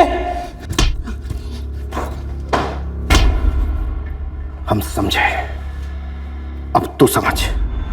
हम तुझे खत्म नहीं करेंगे, बल्कि तेरे अंदर के मर्दाना क्रूर को खत्म करेंगे। जिंदगी में कभी भी किसी लड़की के साथ कुछ करने लायक नहीं रहेगा तू। और हाँ, हम भी कुटाई का हिसाब नहीं रखते। चौधरी, थाने में सबसे कहता हूं कि शुरू हो जाए और ऐसी ऐसी जगह पर मारे जहां पर निशान आसानी से नहीं दिखते।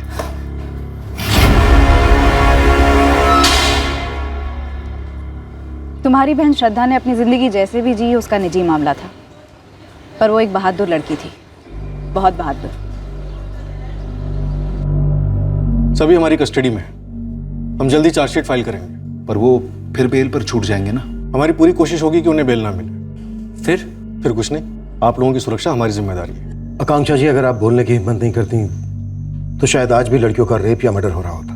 सर, आपका ट्रांसफर ऑर्डर कभी भी आ सकता है, मेरा तो कब से आया ही नहीं। और वो शैलेश लालचंद लौट कर आ गया तो, और उसने कुछ कर दिया तो? आपकी बहादुर पत्नी ने बाहुबली को घुटनों पर ला दिया। अब आपकी बारी है मजबूत होने की। डटकर खड़े रहिए अपनी पत्नी के साथ। जो सबसे मुश्किल पड़ाव था वो आप पार कर चुके हैं। आप दोनों डर की दीवार को लांघ चुके हैं। पूरी संभावना है मुकदमा काफी लंबा खिंच सकता है, पर आखिरकार न्याय होगा। ये एक दुखद हकीकत है हमारे देश की कि लगभग हर गली में एक शैलेश लालचंद है जिसे ना खुदा का खौफ है और ना ही कानून का। और एक हकीकत यह भी है कि हर राक्षस के सामने कोई ना कोई खड़ा हो जाता है और अक्सर गोली खाता है, कत्ल कर दिया जाता है। पर जब हर नागरिक भीम बनकर अपने डर का वध करेगा तो भूखे असुरों के पैदा होने की कोई गुंजाइश ही नहीं रहेगी। हमारी फोर्स में भी कई लोग बहादुर नागरिकों के साथ डटकर खड़े होते हैं इस गुंडागर्दी का सामना और फिर खात्मा करने। ऊपरी दबाव हर पुलिस थाने की हकीकत है, पर यह भी सच है कि हर थाने से ऐसे ऑफिसर्स निकलते हैं जिनका जमीर किसी भी मजबूरी, किसी भी प्रेशर का मोहताज नहीं होता। सच्चाई कभी बोझ नहीं होती। दरअसल वो एक हथियार है, उतना ही मजबूत हथियार जितना मजबूत डर हो सकता है, और यही हथियार हमारे अंदर के बकासुरों का नाश कर सकता है। अगले हफ्ते फिर मिलेंगे एक नए केस के। तुमने ऐसा क्यों किया? अरे जो हुआ गर्मा गर्मी में हो गया यार, वो सब छोड़ो। तुम आराम से हमारे माँ बाप के घर रहो। बहुत जल्द हमारी जमानत होगी और हम अपना घर फिर बसाएंगे। तुम्हारे बिना बहुत अकेला अकेला महसूस होता है। तो हमारा क्या हाल होता होगा? जरा सोचो, हम और बबली मिलकर अपने बच्चे के सपने देख रहे थे साहब। वो हमसे ये बात छुपाएगी ये तो मैं मान ही नहीं सकता, और वो अपना बच्चा खुद गिराएगी ये तो हो ही नहीं सकता। पोस्टमार्टम रिपोर्ट से यह पता नहीं चला है कि बबली ने खुद बच्चा गिराया है या फिर धोखे में रखकर उसका बच्चा गिराया गया, लेकिन इसमें दो राय नहीं है कि कोई तो ऐसा था जो नहीं चाहता था कि बबली अपने बच्चे को दुनिया में लाए, और ना ही ये चाहता था कि बबली दुनिया में रहे। कौन है वो सर? बबली की दुनिया में एक ही ऐसा शख्स है जो ऐसा कर सकता है, जिसका हिंसा का इतिहास रहा है। आप कह रहे हैं हमने बबली को मरवाया है? बबली जान थी हमारी सर, और हम खुद ही अपनी जान ले लेंगे। इतना भद्दा इल्जाम मत लगाइए आप हम पर सर। दवाइयों से बच्चा गिराया गया। गुलाल खेड़ा और सिवरिया में कितनी दवाइयों की दुकान होंगी? कोई 5-6? सबको खंगालो। लेकिन मैडम दवाई तो बिना पर्ची की ली गई होगी, ऐसे में मेडिकल वाले सामने से थोड़ी ना बोलेंगे। क्या हुआ होगा क्या नहीं, ये बात की बात है। पहले सारे मेडिकल वालों को खंगालो। क्या पता बबली खुद गई हो दवाई खरीदने। लड़की काफी जिद्दी थी। बबली हमारी भाभी थी, वो हमारे प्रेम भैया की जिंदगी थी। अरे हिम्मत है किसी की, कोई हमारी बबली भाभी को मारने की सोचे भी? तो फिर किसने किया? क्या तुम तीनों शामिल थे बबली के मर्डर में? किसके इशारे पर किया? अपने प्रेम भाई के, या फिर माजरा कुछ और ही है? हम प्रेम भाई के साथ सालों से हैं। जब प्रेम भाई अंदर हुए तो प्रेम भाई ने हम ही से कहा था कि बबली भाभी का ख्याल रखने के लिए। अच्छा ख्याल रखा तुम लोगों ने? हमें भनक तक नहीं थी साहब कि बबली भाभी की जान को खतरा है। सीधे सीधे बताओ, प्रेम के अंदर जाने का कौन इंतजार कर रहा था? किसने बबली का बच्चा गिराया? बबली की जान किसने ली? अगर हम लोग को पता होता तो टिकट नहीं कटवा देते उस साले का। 14 सितंबर की रात को बबली का कत्ल हुआ। 14 सितंबर के दिन वो कहाँ थी? 13 सितंबर को कहाँ थी? 12 सितंबर को कहाँ थी? प्रेम के घर सेवरिया में या अपने माँ बाप के घर गुलाल खेड़ा में? साहब हमको सिर्फ इतना मालूम है कि जब प्रेम भैया अंदर हुए तो वो राजकुमार बबली भाभी को उनके पापा के घर सिवरिया छोड़ाया था रहने। प्रेम के बाप जयकुमार का कहना है कि बबली अपने बाप रघु के साथ अपने घर लौट गई थी, उसके बाद वापस नहीं लौटी। बबली के बाप का कहना है कि बबली कत्ल से 2 हफ्ते पहले प्रेम के घर वापस लौट गई थी। कौन झूठ बोल रहा है? हमें नहीं मालूम साहब कब बबली भाभी अपने माँ बाप के घर गई और कब प्रेम भाई के घर वापस लौट आई। हम तो प्रेम भैया के बाकी कामों में लगे हुए थे। साहब हमने हमारी घरवाली से और बहू मीना दोनों से पूछा कि बबली पेट से थी या नहीं। हद कर रहे हैं आप। अगर हमको मालूम होता बबली पेट से थी तो हम ये बात आपसे काहे छुपाते और फिर उसके माँ बाप को नहीं बताते का? कुसुम एक बार मीना से पूछ लो। पूछ लिया जी, मीना को भी बबली ने कुछ नहीं बताया था। बबली हमारे घर वापस आई नहीं थी। काफी हंगामा किया था बबली के बाप रघुनाथ ने और चाचा सुरेश पांडे ने हमारे घर आकर, जब उन्हें पता चला कि प्रेम जेल में है और बबली हमारे यहाँ। और हम नहीं चाहते थे कि बबली को उनके साथ भेजें। क्यों? क्योंकि अगर बबली को जाने देते तो पता नहीं प्रेम हमारे साथ क्या करता। ये वर्दी पहनकर तुम्हें एक बार भी नहीं लगा कि प्रेम एक गुंडा है, उसके खिलाफ एक्शन लेना चाहिए तुम्हें? वो बचपन से ही ऐसा है। बचपन मोम होता है, ढाला जा सकता है। किसी क्रिमिनल पर इतना हाथ साफ नहीं किया साहब जितना प्रेम पर की है बचपन में। शादी भी करा दी उसकी, ये सोच करके कि जिम्मेदारी आएगी तो सुधरेगा। पर मीना से उसे कभी नहीं पटी और फिर बबली आई। तब हमें लगा साहब कि हमने एक निर्दोष लड़की की जिंदगी खराब कर दी। और ये प्रेम बबली से भी ऊब गया। नहीं सर, ऊबने का तो सवाल ही नहीं है सर। हम दोनों खुश थे एक दूसरे के साथ। हमने सारे काम गलत करे जिंदगी में, लेकिन एक ही काम सही करे, वो है बबली से प्यार। और इसी प्यार से हमें हिम्मत मिल रही थी कि हम सही रास्ते पर आ जाए।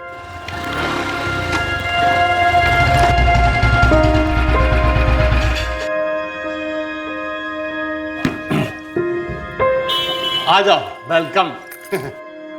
जैसा तुम्हारा मन करे वैसा सजा दो, अपना समझकर।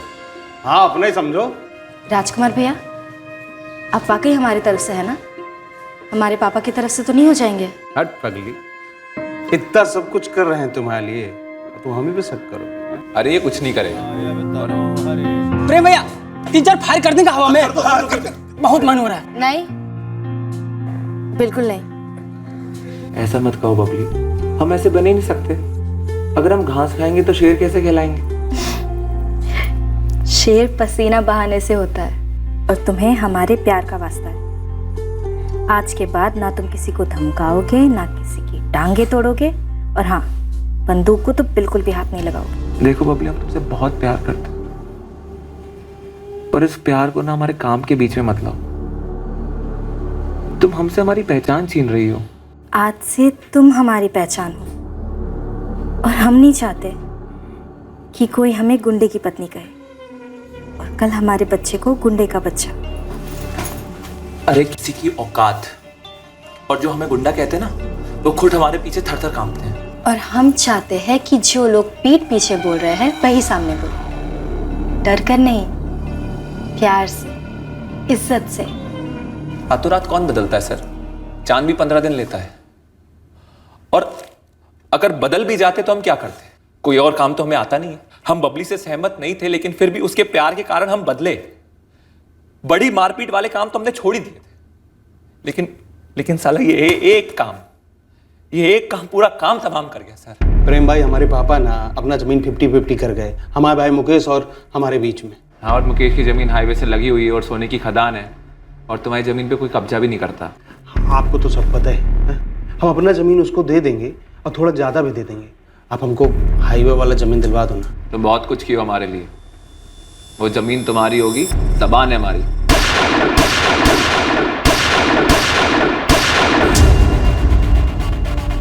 प्रेम भैया, ये हम दोनों भाइयों के आपस का मामला है, कृपया आप बीच में ना पड़े। मुकेश राजकुमार तुमसे ज़्यादा हमारा भाई है। आप हमारी ज़मीन हड़प लेना चाहते हैं, ये तो नाइंसाफ़ी हुई ना।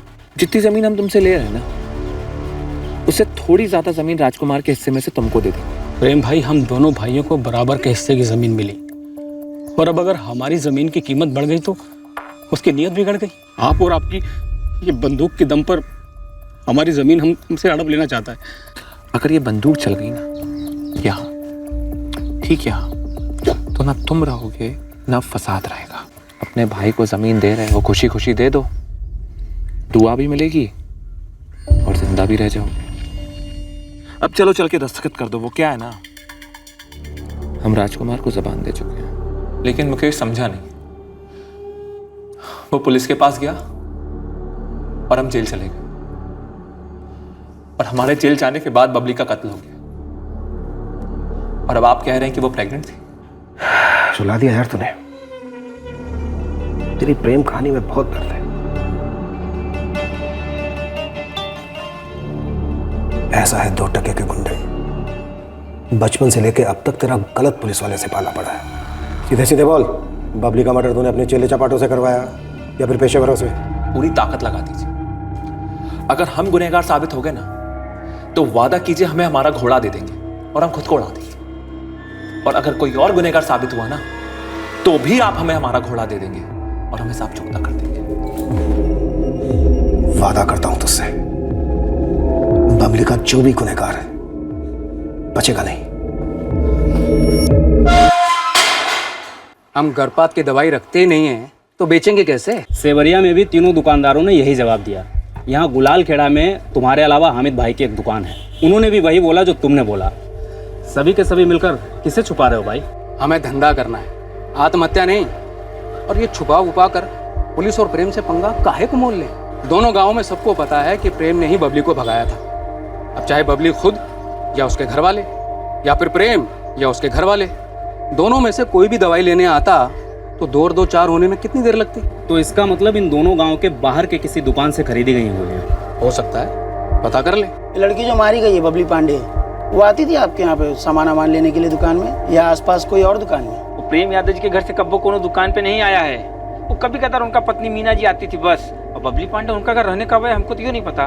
बबली के घर वालों का कहना है कि वो बबली को यहाँ से ले गए थे, लेकिन उसके कत्ल से ठीक 2 हफ्ते पहले वो यहाँ लौट आई थी। ये बात तो पूरा सेवरिया को पता है। बात जो है ना वो पंचायत तक गया था कि बबली गुलाल खेड़ा वापस जाएगी, कहीं यहाँ रहेगी सेवरिया में। सर, हम तो बार बार पंचों से कहते रहे कि हम बबली को नहीं भेज सकते। आप पूछ लीजिए सरपंच धर्मेंद्र जी से। रघुनाथ जी, प्रेम ने बबली से ब्याह किया है, ऐसा प्रेम ने हमें बताया है, और बबली को यहाँ हिफाजत से रखने के लिए कहा है। इसलिए जब तक प्रेम जेल से बाहर नहीं आ जाता, हम बबली को आपके साथ नहीं भेज सकते। जब तक प्रेम रिहा नहीं हो जाता, तब तक हम राह देखते बैठेंगे। चाचू, पापा, हम यहाँ ठीक है, हम वापस नहीं आना चाहते। और प्रेम यहाँ हो या जेल में, ये हम पति पत्नी के आपस का मामला है। अच्छा, पति पत्नी हो, मतलब तुम पत्नी हो, वो प्रेम यादव तुम्हारा पति है, तो फिर ये कौन है और हम कौन है? बेटा, हम कुछ नहीं लगते तुमरे। शांति से हमारी बात सुनो। इस वक्त हमारे साथ चलो, हम पूरे समाज के सामने तुमरा और प्रेम का रीति रिवाज से ब्याह कर देंगे, ठीक है? लेकिन इस वक्त इस बात को समझो, इस घर में तुम्हारी कोई पहचान नहीं है, कोई इज्जत नहीं है। चलो बेटा, बात मानो, हमारी माँ और चाची राह देख रहे। चलो। बबली कहीं नहीं जाएगी जब तक प्रेम बाहर नहीं आ जाता। अरे कैसे बाप हो आप जय कुमार जी? घर में बहू के होते हुए आपने अपने अय्याज बेटे की एक रखी हुई औरत को यहाँ पर पड़ा। आप दुनिया के पहले पापा होंगे जिसने अपनी ही बेटी को किसी की रखी हुई औरत कहा होगा। पत्नी है हम प्रेम के, हमारी शादी हुई है। कौन मानेगा इसी शादी को? कोई था उस शादी में? आप थे? भाई साहब, बबली खुद नहीं जाना चाहती आपके साथ। सुनाया कि बबली उनके साथ उनके घर जाएगी। सर, हमने पंचायत के फैसले का विरोध किया क्योंकि हमें डर था कि वो लोग बबली के साथ कुछ गलत कर देंगे। तब जाकर पंचायत ने रघुनाथ और सुरेश से लिखित में आश्वासन लिया कि वो लोग बबली पर कोई आंच नहीं आने देंगे। साहब, लिखित में आश्वासन दे तो दिया बबली के चाचा और बाप ने, लेकिन अपनी बात से मुकर गए। उन्हीं ने बबली को मारा है सर। जय कुमार, एक तो किसी भी माँ बाप से ऐसा आश्वासन लिखित में लेना अपने आप में सवाल खड़े करने जैसा है, और दूसरी बात, तुम्हें क्या लगता है लिखित में आश्वासन देने के बाद वो लोग ऐसा जुर्म करेंगे? तो क्या हम जो बबली को वापस भेजना ही नहीं चाहते थे, हम झूठ बोलेंगे कि बबली हमारे यहाँ वापस आई नहीं? हम क्या बबली के कत्ल का बोझ अपने सर पर लेंगे सर?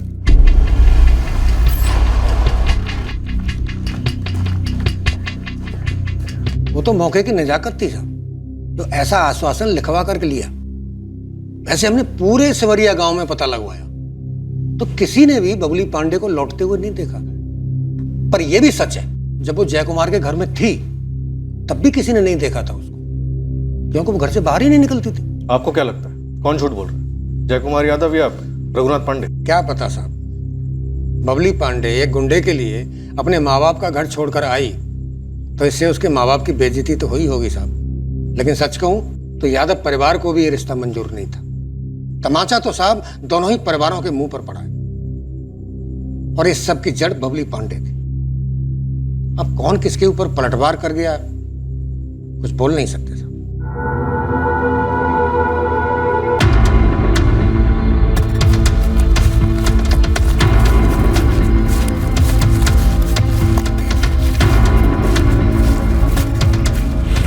सर, आज चौथा दिन है, भवानी पोस्ट की जंग का चप्पा चप्पा छाना गया। वन विभाग के लोग भी लगे पड़े, पर कटा हुआ सर अभी तक नहीं मिला है सर। कोई और सुराग, कोई हथियार वगैरह जो शायद कत्ल में इस्तेमाल किया गया हो? जी नहीं सर। अब तक हमें ना बबली का कटा हुआ सर मिला था और ना ही इस केस से जुड़ा एक भी सुराग।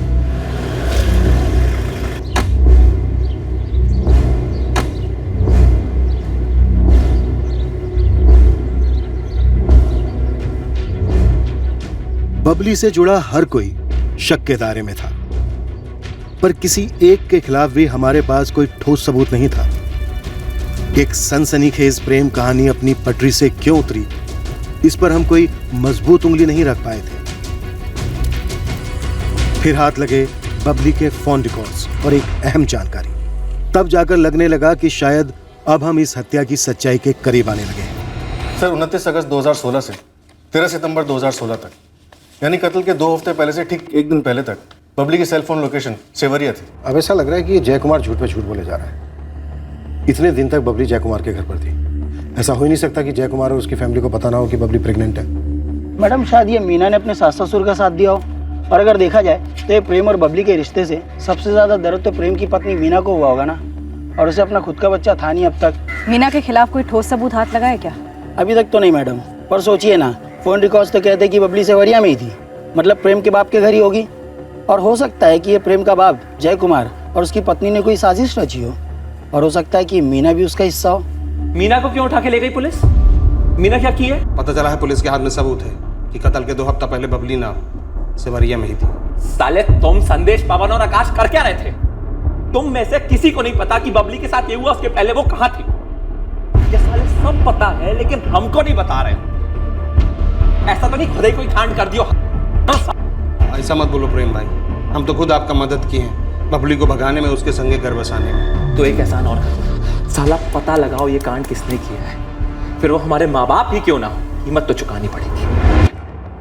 ये साजिश है साहब, बबली हमारे घर वापस आई नहीं थी। एक पुलिस वाला दूसरे पुलिस वाले की आंखों में कब तक धूल झोंकता रहेगा जय कुमार? एक पुलिस वाला दूसरे पुलिस वाले पर भरोसा नहीं कर रहा है साहब। पुलिस वाले सिर्फ सबूतों पर भरोसा करते हैं, और बबली के फोन रिकॉर्ड ये साफ साफ बता रहे हैं कि कत्ल के 2 हफ्ते पहले से वो सेवरिया में थे। ये रघुनाथ पांडे की चाल है सर, वो लिखित आश्वासन की आड़ में आप लोगों को गुमराह कर रहा है। माना कि बबली सेवरिया में थी, तो सेवरिया में सिर्फ हमारे तो घर नहीं है साहब। एक साल जब बबली सेवरिया में रह रही थी, कहाँ थी? आप लोगों ने राजकुमार से बात की? राजकुमार रघुनाथ पांडे का रिश्तेदार है साहब। ये राजकुमार जो है वो हमारा दूर का रिश्तेदार है। बबली का भाई लगता है। कोई बड़े ताज्जुब की बात नहीं होगी अगर उसका भी इस साजिश में हाथ हो। हाँ सर, राजकुमार पहले भी हमारे पीठ में छुरा भोग चुका है। रघुनाथ पांडे, एक बात समझ में नहीं आ रही है। आप एक टांग पर खड़े होकर कोशिश कर रहे थे बबली को वापस अपने घर लाने के लिए। इतना सारा ड्रामा किया, पंचायत वगैरह, और आखिरकार बबली को अपने घर ले भी आए। फिर बबली को इतनी आसानी से वापस कैसे जाने दिया? आसानी से सिर्फ इज्जत जाती है साहब। जब बबली प्रेम के साथ भागी थी ना, सिर्फ एक फोन कर दिया था हमको कि हम जा रहे हैं प्रेम के साथ। आप नहीं समझेंगे साहब, एक ऐसे बाप की मजबूरी जिसकी बबली जैसी जिद्दी बेटी हो, फिर से जिद पकड़ बैठी। जाना है सेवरिया, फिर से हमें हार माननी पड़ी। बबली के फोन रिकॉर्ड्स कहते हैं कि बबली के सेवरिया वापस लौटने के बाद भी आपकी और बबली की बातें होती रही। बाप है ना हम साहब, बबली चाहे जैसा भी व्यवहार करे, हमें तो दिन रात चिंता लगी रहती थी उसकी। ये कैसे मुमकिन है रघुनाथ पांडे कि बबली ने एक बार भी आप लोगों को ये नहीं बताया कि वो पेट से? काश पता थी साहब, तो हम उसे बड़े प्यार से रखते, अपने मैके में आराम से रहती, सब कुछ भुलाकर उसे लाड प्यार से रखते हम।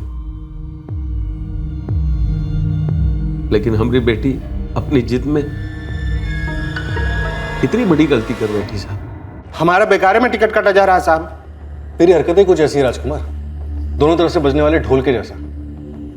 तू शुरू से ही अपने इस प्रेम भाई के इशारों पर नाचता है, अब मौत के इस तांडव में किसके इशारे पर नाचा है? ऐसा कुछ नहीं साहब, हम सिर्फ प्रेम भाई की मदद की तो बबली के संगे घर बसाने में बस। या फिर बबली के घर वालों की मदद की बबली को मारने के लिए, या प्रेम के परिवार वालों की मदद की, या अपने प्रेम भाई के कहने पर तूने बबली को मार डाला? राजकुमार, कहीं ऐसा तो नहीं कि तेरा बबली के ऊपर दिल भी लागा था और तूने ही को कांड कर दिया? दूर की ही सही, लेकिन बबली हमारी बहन लगती थी। अब कुछ तो रिश्तों का लिहाज रखो साहब। रिश्ते?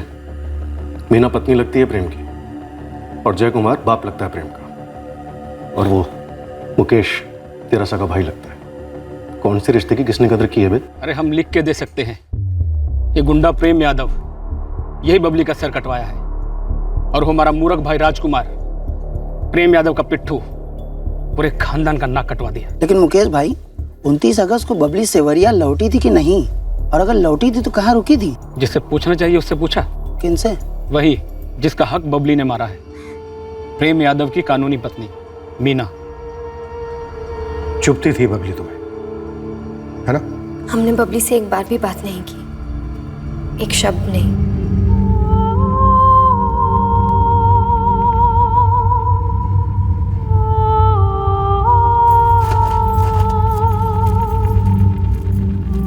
तुम्हारे सास ससुर ने बबली को धोखे से कोई दवाई खिलाई थी जिसकी वजह से उसका गर्भपात हुआ?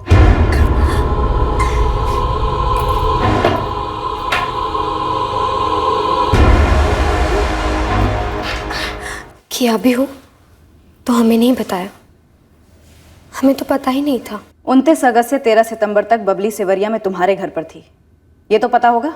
हमको नहीं मालूम। क्या नहीं मालूम कि बबली घर पर थी या नहीं? उसका कत्ल जंगल में हुआ या फिर घर पर ही? उसके सर को कहां ठिकाने लगाया गया? हम आपको बता चुके हैं। बबली सामने होती तब भी वो हमारे लिए ना के बराबर ही थी, और हम उसके लिए। हम दरअसल सभी के लिए ना के बराबर ही थे और है। क्या तुम इस कत्ल में शामिल हो? क्या तुम इस कत्ल का हिस्सा हो? बबली कत्ल का हिस्सा थी। किसके कत्ल में? अपने बच्चे के? हमारे पति के साथ मिलकर हिस्सा लिया। सुनो, खाना बना दो और डब्बे में भर दो, 2 लोगों का खाना। हम लोग कहीं बाहर जा रहे हैं? हम लोग नहीं, सिर्फ हम जा रहे हैं। हाँ, और कुछ मीठा भी बना देना। दूसरे दिन हमें पता चला प्रेम ने वो खाना अपने और बबली के लिए बनवाया था हमसे। उस दिन से प्रेम लगभग पूरा वक्त बबली के साथ ही गुजारते थे। क्या झूठ बोलेगी? सर, बबली के घाव से पहले मीना घायल थी। मीना और उसके पति प्रेम के बीच में पति पत्नी जैसे संबंध नहीं थे, ऐसा सुना है। तो वो किसी को बचाने के लिए झूठ बोलेगी, ऐसा लगता तो नहीं है। अगर मीना झूठ नहीं बोल रही है तो मतलब प्रेम यादव के माँ बाप जो कह रहे हैं, क्या वो सही है कि बबली अपने पिता के घर गुलाल खेड़ा से कभी सेवरिया वापस आई नहीं? सर, गुलाल खेड़ा में बबली के कॉलेज के फ्रेंड्स, उसकी माँ, चाची, सबसे हर तरह से घुमा घुमा कर पूछा। सबका कहना एक ही है कि बबली कत्ल के 2 हफ्ते पहले से ही अपने माँ बाप के घर में नहीं थी। ये तो बड़ी अजीब बात है, न वो मायके में थी न ससुराल में, पर उसके फोन रिकॉर्ड्स की लोकेशन तो सिवरिया में ही है। सेवरिया में शायद कोई अफेयर हुआ हो। वैसे भी प्रेम के अनुसार बबली प्रेम के पीछे पड़ी हुई कि प्रेम अपने सारे गलत धंधे छोड़ दे, लेकिन प्रेम ने छोड़े नहीं पूरी तरह से। तो शायद बबली ने कोई अफेयर कर लिया हो और उसे लगा हो कि अब बच्चा नहीं चाहिए, इसलिए खुद उसने बच्चा गिरा दिया हो। सर मैंने एक और एंगल टटोला, मुकेश चतुर्वेदी वाला, जिसकी जमीन ये प्रेम यादव छीनने चला था।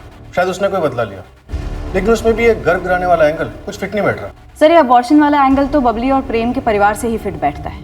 बबली के माँ बाप ने बच्चा इसलिए गिरा दिया होगा क्योंकि वो अपनी सो कॉल्ड इज्जत बचाना चाहते थे, या फिर प्रेम के माँ बाप ने प्रेम के कहने पर, क्योंकि शायद प्रेम को लगा हो कि ये बच्चा उसका नहीं है। या फिर ये हो सकता है कि बबली ने जेल में जाकर प्रेम से ये कह दिया हो कि वो एक मुजरिम के बच्चे को इस दुनिया में नहीं लाना चाहती, और गुस्से में आके प्रेम ने बबली का कत्ल करवा दिया। पर ऐसे कैसे हो सकता है? पूरे गुलाल खेड़ा में, सेवरिया में, यहाँ चौरागंज में एक भी ऐसा डॉक्टर नहीं है जिससे बबली ने प्रेगनेंसी के दौरान कंसल्ट किया हो, या जिसने बबली को या बबली से जुड़े किसी को भी गर्भपात की गोली की पर्ची लिख के दी हो, या फिर कम से कम गोली का नाम बताया। इस केस में कील ठोकने वाला सबूत भी अपने साथ एक अजीब किस्म के किरदार को लेकर आया, जिसने इस केस को और उलझन में धकेल दिया। काफी जद्दोजहद के बाद ये खबर हासिलपुर शहर से आई। देखो कमल जी, मैं प्यार से पूछ रहा हूँ, वरना पुलिस के पास प्यार व्यार के लिए टाइम नहीं है। वो सीधा आपका दवाई का स्टॉक लिस्ट मांगेगी, और आपने बिना रसीद के कितनी दवाइयाँ बेची हैं गर्भपात की, सब उगलवाएगी। हलक में उंगली डालकर सब निकलवाएगी पुलिस, समझ रहे हैं? जो था बता तो दिया। आई थी एक औरत हमारे पास 1 सितंबर को।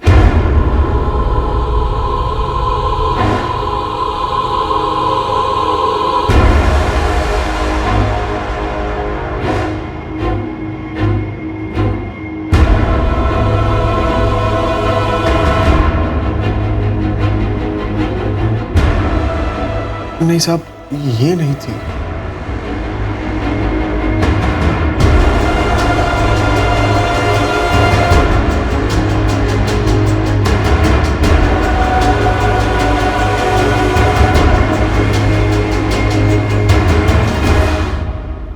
नहीं साहब, इनमें से कोई नहीं थी। वो आपके खबीर ने ये सारी फोटो मुझे दिखाई थी पहले। उस औरत ने अपना नाम बताया था तुम्हें? उस डॉक्टर की पर्ची दिखाई और दवा लेके चली गई। वो पर्ची रखी है संभाल के? कौन से डॉक्टर ने लिखी थी? डॉक्टर की पर्ची तो नहीं थी, कागज पे लिखा हुआ था। और तूने उससे दवाई दे दी अबॉर्शन की? गलती हो गई साहब, आइंदा कभी नहीं होगी, कसम से। हमें उस औरत का हुलिया बताना होगा, इतना तो कर लेगा ना? मेडिकल स्टोर का मालिक कमल हमारी कोई मदद नहीं कर पाया। कमल का बताया हुआ हुलिया उसके खुद के मुताबिक उस औरत से बिल्कुल मेल नहीं खा रहा था जो गर्भपात की दवाई खरीदने आई थी। पर इतना अंदाजा तो लग ही गया था कि वो औरत जरूर बबली की कोई करीबी थी जो शायद इसमें इन्वॉल्व थी। हमने हर संदिग्ध पर बारीकी से नजर रखी, उसके हर छोटे से छोटे रिश्ते को भी खंगाला। ये 10 स्केचेस हैं, इनमें से कोई एक भी एक्यूरेट हो ऐसा लग नहीं रहा है।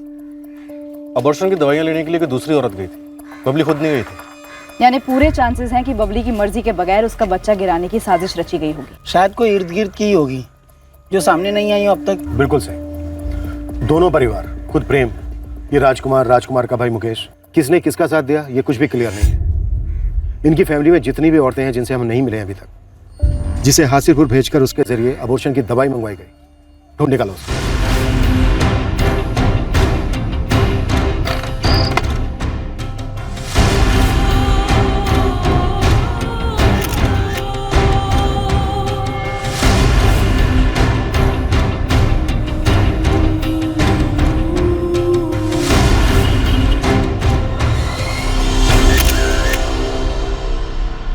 ठीक से देख कमल, वही है?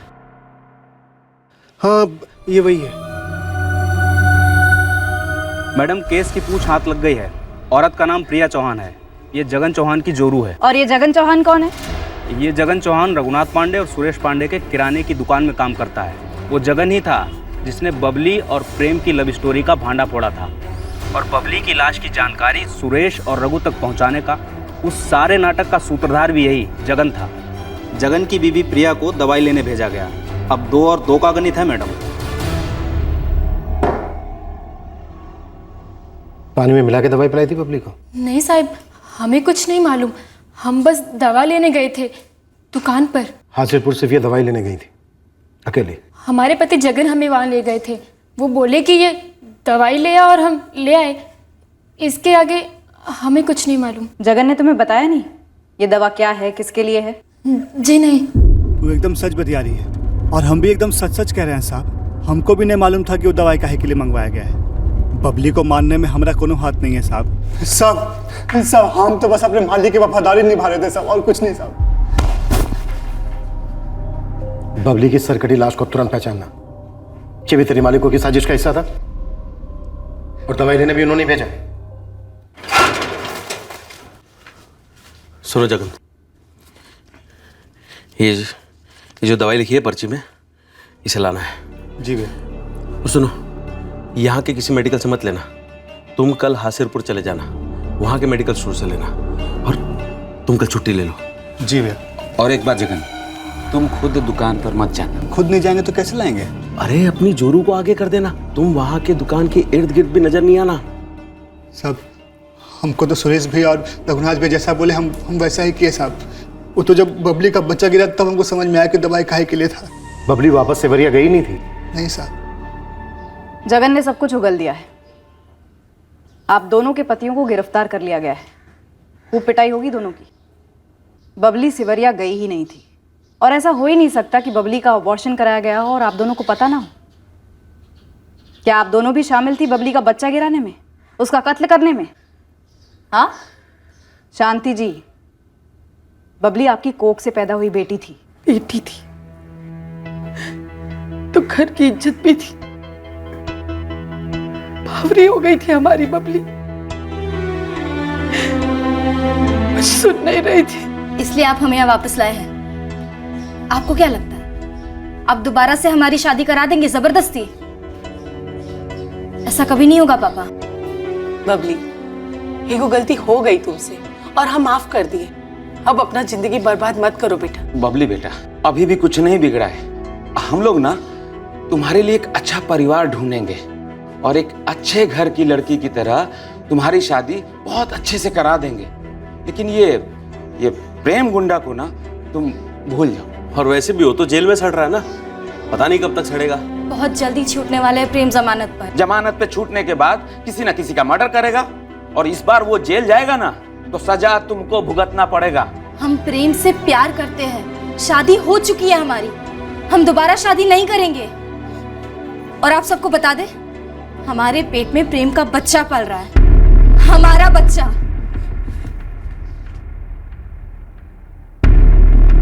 तुम दोनों को ना यहाँ कोई धोखे से गोली दी जाएगी और ना ही सर काटा जाएगा। लेकिन यकीन करो, दर्द दबला होगा जब तबीयत से कुटाई होगी। काश ये कुटाई आप उस प्रेम यादव की तब करते जब वो हमारी बेटी को बहका रहा था, तो ना हमारी बबली फंसती और ना ही हमारी इज्जत की धज्जियां उड़ती। हम लोग क्या करते साहब, जब हमारे घर की बच्ची बड़ी बेशर्मी से एक गुंडे के साथ भाग जाती है, 1 साल के बाद वो अपने पेट में लेकर आती है और आंख में आंख मिलाकर बात करती है। साहब, हमने जो कुछ भी किया सही किया। बड़े पापा,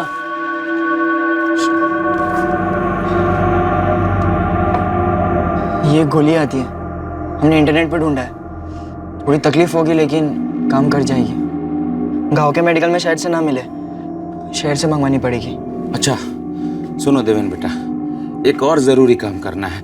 क्या पापा? तुम अपनी बबली दीदी के पास जाओगे और बातचीत करते हुए बबली दीदी का ध्यान बटान लेना और उसका मोबाइल ले लेना, और वो मोबाइल हमको ला कर दो। समझ रहे हो ना? जी पापा। अच्छा, तो फोन को सेवरिया भेजा गया और वहां से बबली के फोन से कॉल्स भी किए गए, और बबली गुलालखेड़ा में थी, आप ही के घर पे। बबली को दोबारा उस गांव में भेजने का तो सवाल ही पैदा नहीं उठता था साहब। वो प्रेम यादव और उसके परिवार का मनहूस साया बबली पर दोबारा ना पड़े, यही प्लानिंग थी हमारी। और कोनो रास्ता नहीं है शांति। इतनी बड़ी गलती का इलाज ये छोटी सी गोली है, इसे खाने में मिला कर दे दो। ये सारी मीठी मीठी बातें सब नाटक था ना।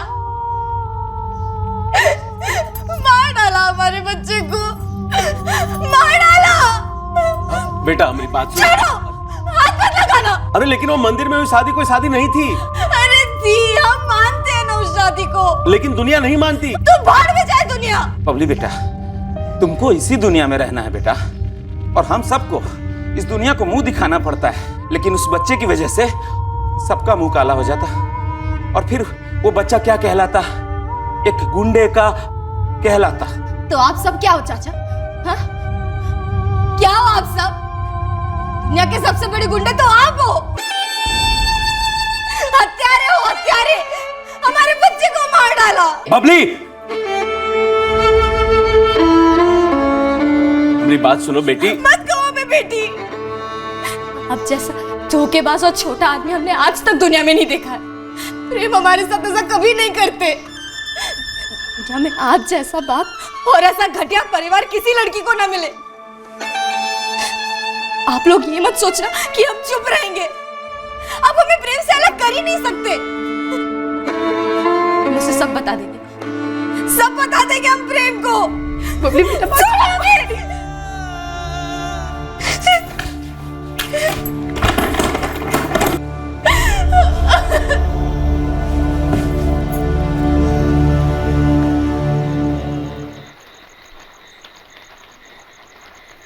बबली हद से ज्यादा हाथ से निकल गई है भैया। बबली को वापस लाने का तो कोई मतलब ही नहीं रहा। कभी भी हमारी मजबूरी नहीं समझेगी ये लड़की। अब करे तो क्या करे सुरेश, ये बबली की जो जिद है वो हम सब की इज्जत ही खत्म कर दी। सीने पे पत्थर रखकर हमारी एगो बात सुनिए भैया। बबली को ना खत्म कर देते हैं।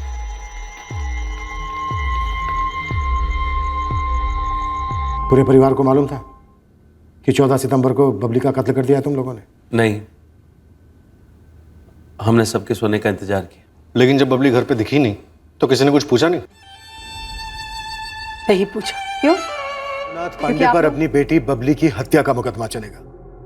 प्रेम यादव पर रघुनाथ के भाई सुरेश की हत्या और रघुनाथ की हत्या की कोशिश का मुकदमा चलेगा। घर की बेटी अगर किसी आपराधिक प्रवृत्ति के लड़के के साथ रिश्ता जोड़े तो कोई भी परिवार बौखला जाएगा, गुस्सा होगा, घर में तनाव होगा, दुनिया उथल पुथल होगी। लेकिन अगर उससे निपटने के लिए जुर्म का सहारा लिया जाए तो वो हर सूरत में गलत है, बर्बादी को न्योता है। कोई भी सुधार बदले की भावना से नहीं लाया जा सकता।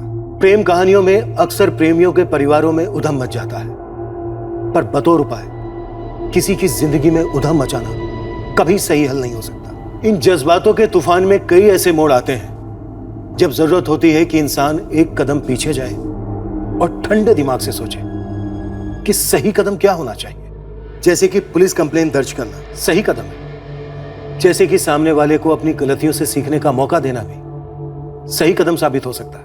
पर अगर सभी अपनी मर्जी के मालिक बनकर अपनी ही मनमानी और अपनी ही जिद को सबसे आगे रखें तो जाहिर है अंत अनचाहा हो सकता है, भयंकर हो सकता है। अगले हफ्ते फिर मिलेंगे नए केस